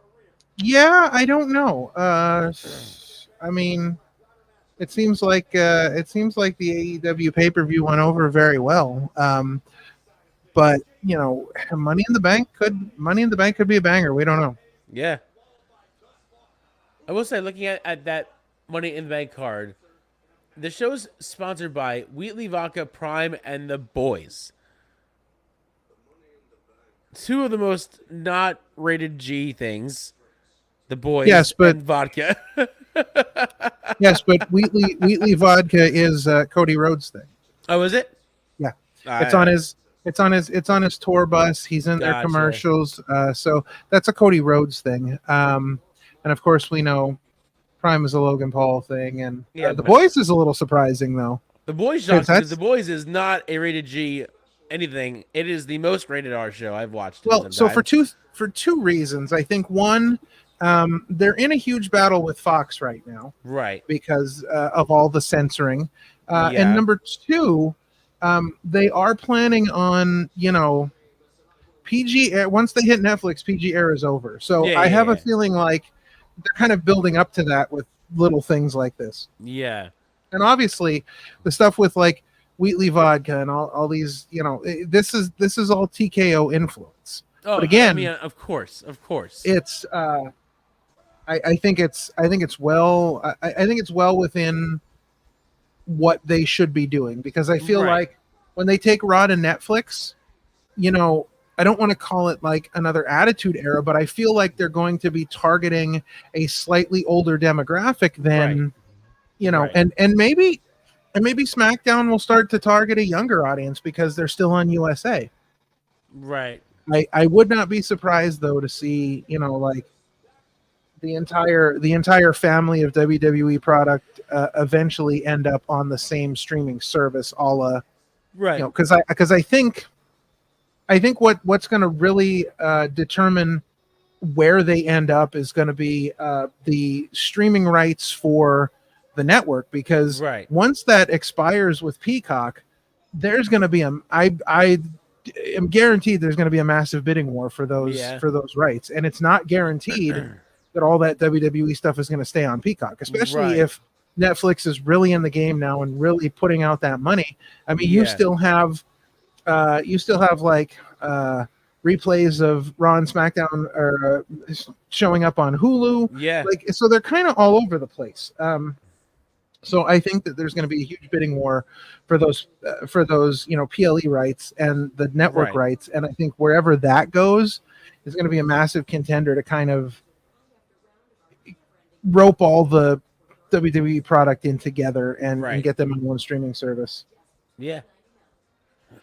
Who do you think will be world champ?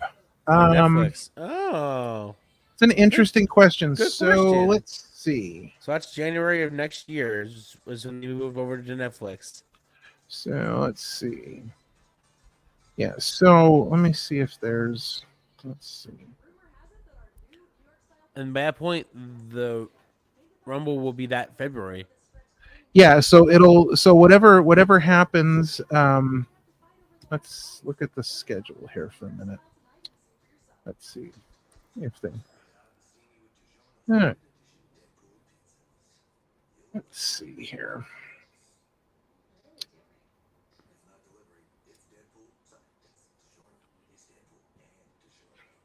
Unless they decided to bring back day one and do a show on day one. Well, January, I'm trying to see what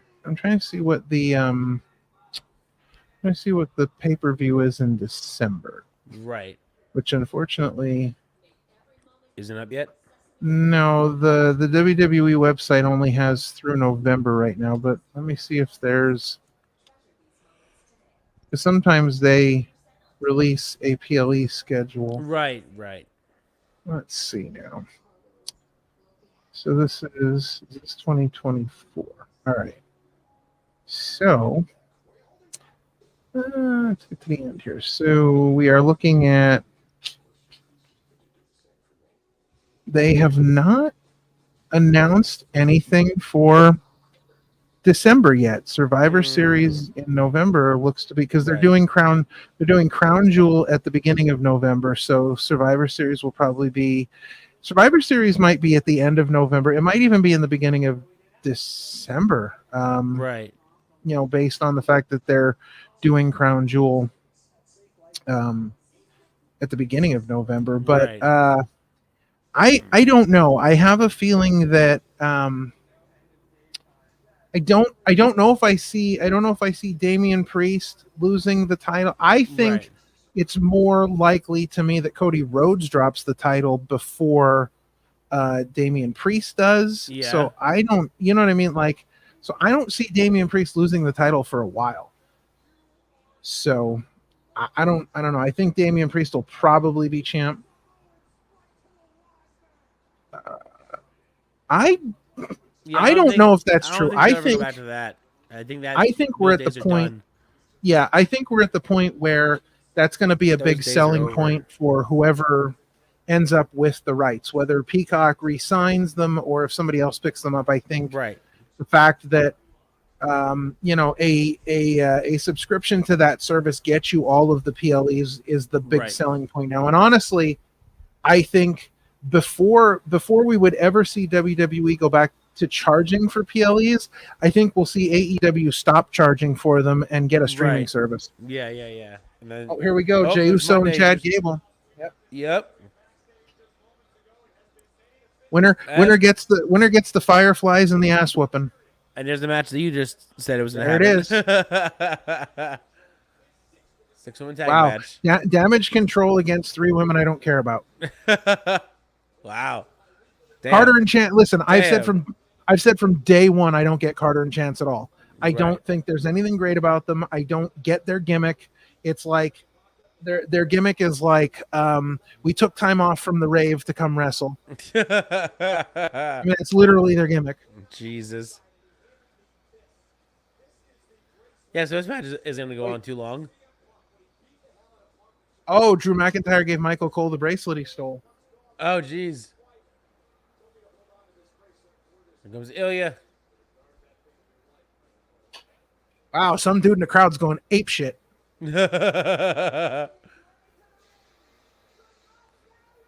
Hey, he has pyro now? Okay.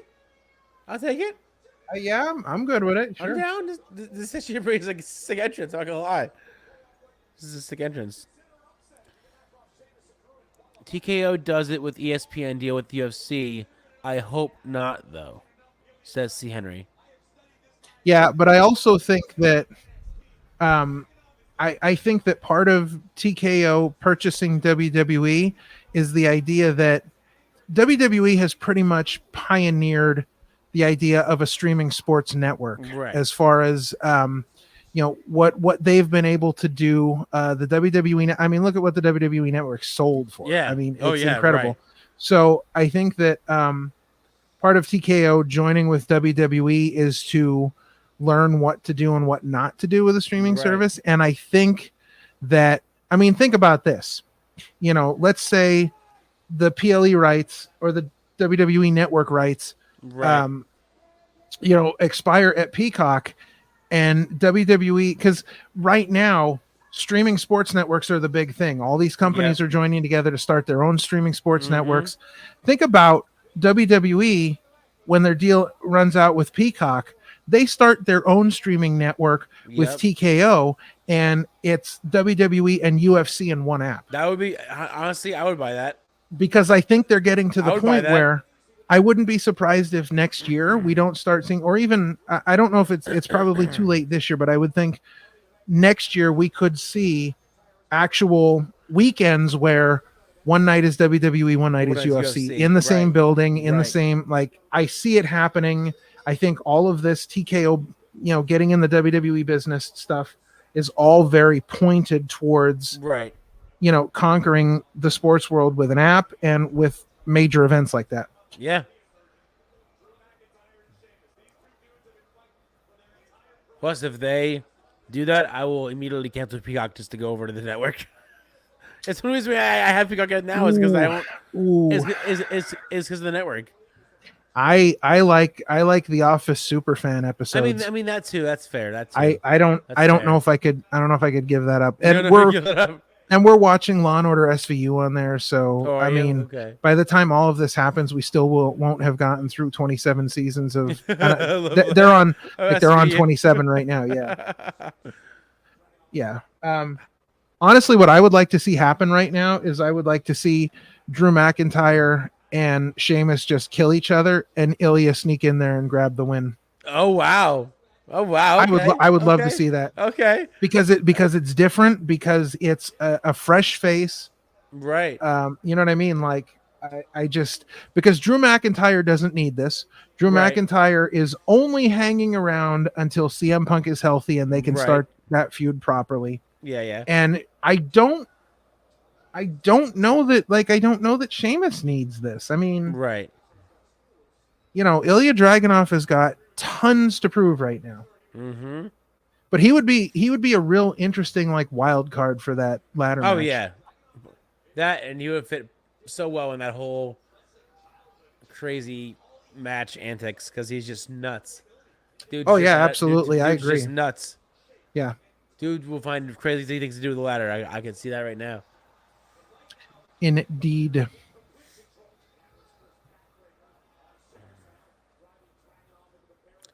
Always makes me laugh because of how white Sheamus is, how red his chest gets so easily. Yeah.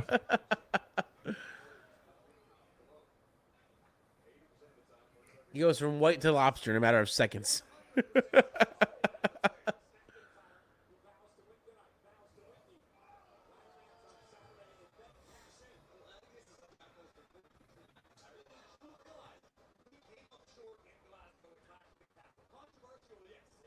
Jesus. Bro, that was sick. Mm. Alien is so good. That was a visual. Jesus, Sheamus. What are you? It's great. I love it. Halloween? Jesus Christ.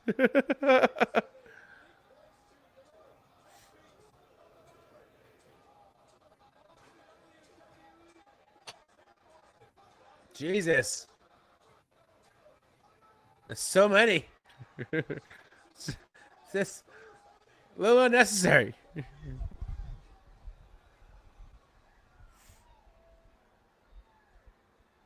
Sheamus is drunk.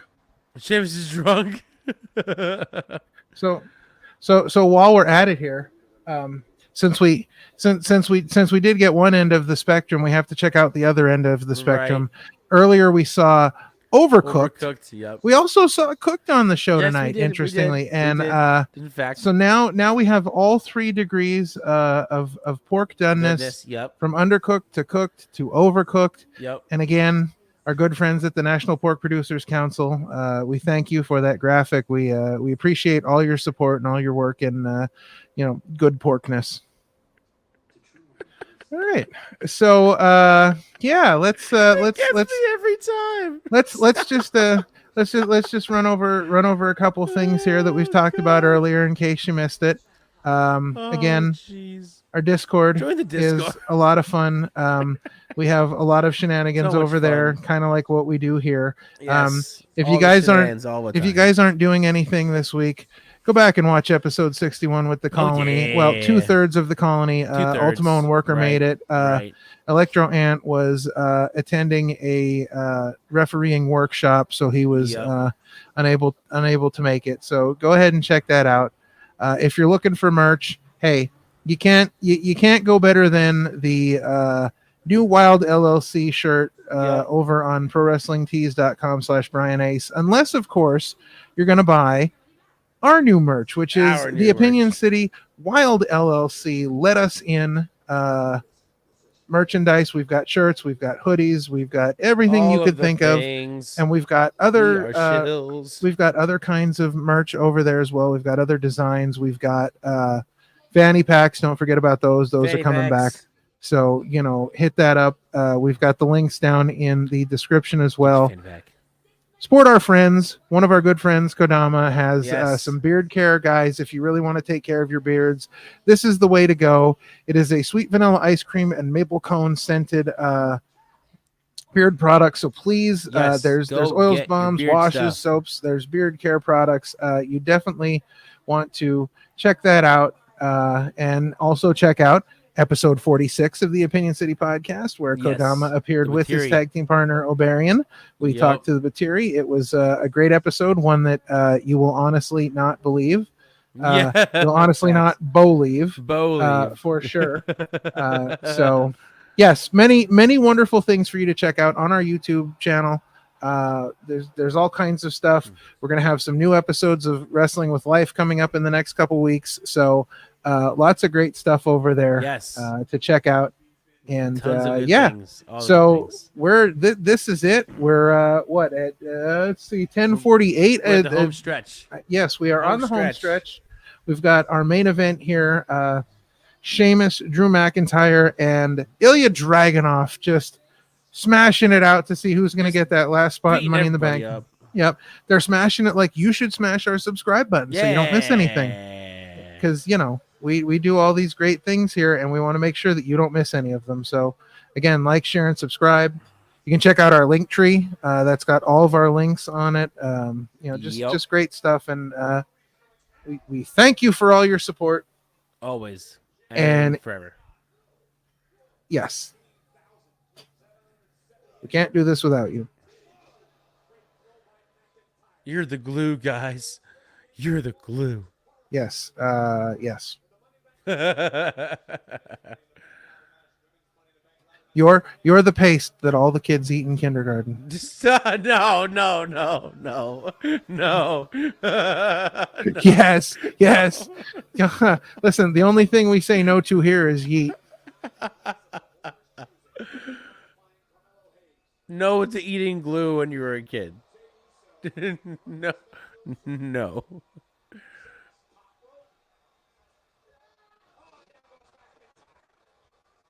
I honestly wished that at one point tonight that R-Truth would have come out and gotten a ladder and climbed up and grabbed one of the briefcases, thought he won, and then just carried it with him all the time. Just left the whole time.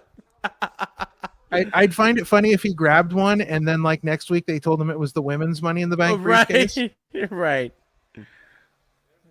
No, I would love it if he grabbed the men's, held it for a while, and then tried to cash it in, and they're like, "Truth, you're not the winner. This isn't real. What do you mean? It's right here. No, this briefcase isn't real, dude. You're not the winner. Really? Oh, my bad. I'd like to see him grab a briefcase, and then whoever the winner of the match is, he sees them backstage and then thinks that they're the tag team Money in the Bank winners. And so he goes to Adam Pearce and gets a tag team match set up for them. Right. Thinking that they're both Money in the Bank tag winners. Right. Like there's so many great things we could do with him. So many good things we can do with our Truth. Because he was yes to everything. I would like to be hired by WWE as a writer just to write things for R-Truth. Like I do nothing else but write segments for R-Truth. Just for R-Truth. Well, and maybe I'd have to slip my Chad Gable zombie angle in there. Right. That's brilliant. Just slip that another drawing. By the way, I have another idea, guys. Just separately.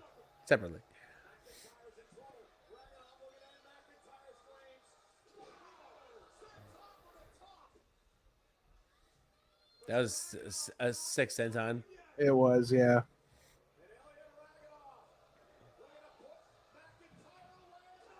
Damn. Jeez. That move was ridiculous, dude. Just a knockout blow. Just a knockout blow, bro. Jesus. See, that's like a falling down version of the Superman punch. So I would call it like the lazy man punch. The lazy man. But it isn't lazy because he uses all of his force to hit you in the face. Yeah, but he basically just jumps up in the air and falls down. Like, Roman Reigns has to fly through the air with the greatest of ease.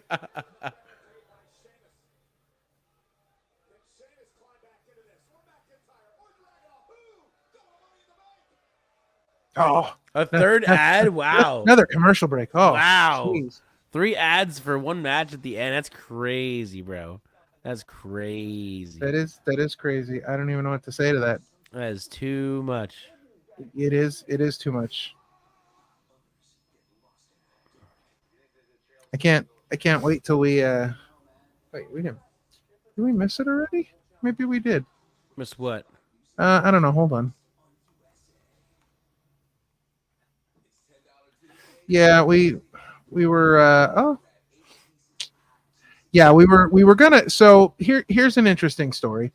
We were gonna live stream the Tour de France, but then we realized how long the damn thing was. Right. And then we were like, well, maybe we could live stream a half hour here, a half hour there, just have like miniature live streams. And then we were like, nobody cares about bicycling. Like that's why it's in France. That's why it's not here. That's why it's not like, the Tour de Cincinnati. Right. I'm just saying. Just saying. Yeah, just saying. That's what I do. I just say. You just say. Yes. Well, listen. It's what I do. Believe in me. Bo leave. Yes. So all right. So what would you let's see. What are we gonna one out of 5 stars, what would you give Raw so far tonight? I mean, it's all right. You know, I don't think there's anything bad with tonight's show. it wasn't. I don't find anything it bad with necessarily it. holding my attention as much as other Monday Night Raws have. Right. You know, for a go home show for Money in the Bank, I mean, I think it was okay. I mean, Yeah. I'd probably give it like 3.5 stars, maybe, because I mean, there's nothing bad about it, but like, I don't know. There wasn't any like. I'm not looking at this show going, wow, like there was one absolute banger of a match tonight that just blew me away. Like, so it's been good, but oh hey, 3 stars. Henry chiming in with 3 stars. I agree with that one. See Henry, what was your favorite moment of the night so far? There you go. Favorite moment of the night. Yeah, what was your favorite moment of the night? Because I'll tell you mine. Moment of the night. I know what mine is. All right. Oh, what's yours? The Bowen, the Wyatt video with Bowen himself, Uncle Howdy, the thing. I also like the whole Gable spookiness with all 4 of them. Let's see. Well, I thought the Gable Jey Uso thing at the beginning was really good. I thought they had a really good back and forth. I liked Damian. I like the Damian Finn Balor stuff because to me that's like there's a lot of really good stuff going on in there. There's a lot of things that we've been waiting to happen for a long time. I think. Right. At least I have, because I've always had a problem with Finn Balor's place in the Judgment Day. Wyatt video. Yeah, I agree. I like what's happening right now. Yeah.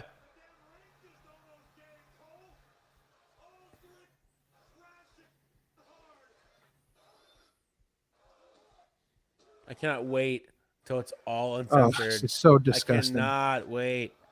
Yeah, because USA is not as bad as Fox. No, but USA but it's still annoying. Yeah. Yeah, it's ridiculous. Fox does black screens, whereas USA just cuts the audio, which is still annoying, but at least it's not missing half of the segment because you make the screen black.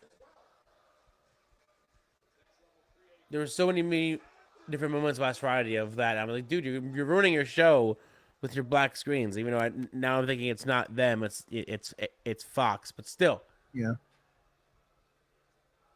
You're ruining a show by not showing half the show.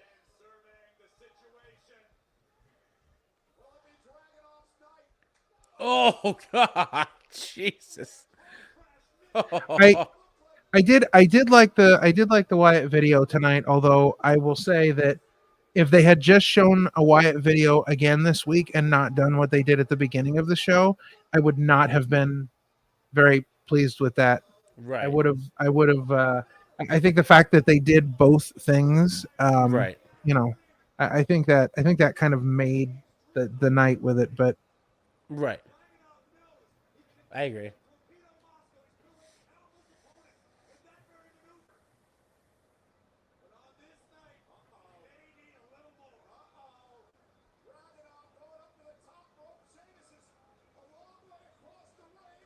Jesus! Holy crap! Wow! Jeez! And he's still kicked out. But have any of you guys ever considered getting in the ring as a talent? Ralph's been vetted by a one Danny Cage, but I will not. So yes, I've had offers to train at the Monster Factory. Yes. I have been. I've done commentary. I've been a ring announcer before. For a while, I did play the on-screen general manager for a company for a while. So I've done some things. I've booked wrestling shows. I've written angles, done stuff like that. So I've had some some entry level stuff into the world of professional wrestling. I don't know if I could ever actually get in the ring. The problem is I've had 4 concussions already, and 2 of them have been one was pretty major, the other one was kind of major. So right, there's a lot of issues and concerns there, unfortunately. Yeah.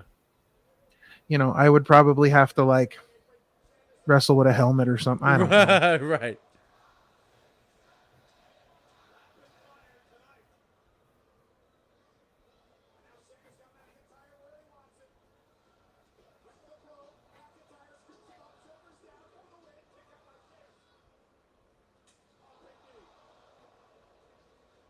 Damn. Yeah, this has been some hard hitting nonsense in this match. And Drew gets it. And that's it. Drew is going into Money in the Bank. Now what has to happen once again, a 4th time, is Punk needs to come out and screw him out of this.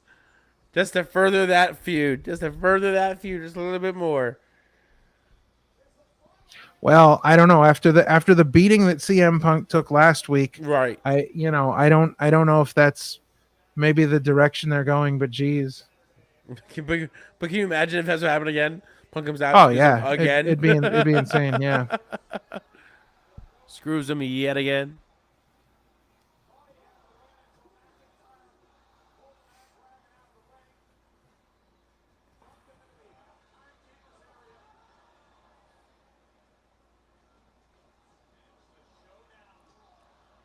That's actually a pretty good main event match for Raw. That was actually a really good. Well, at least Ilya Dragunov got to meet Samantha Urban. Right. It's always nice, right? Yeah, it was nice. Watch Punk cost him Money in the Bank. That's what I'm saying. That's what I'm saying. It's very possible. That's what I'm saying. Interview.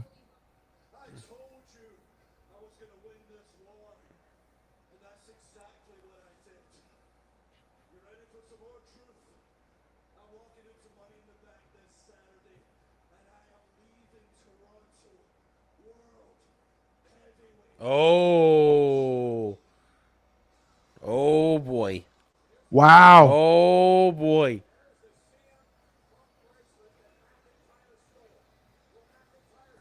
Jeez. Those are some serious accusations, and dare I qualify that as the final shenanigans of the night. I mean, jeez. Right. Wow.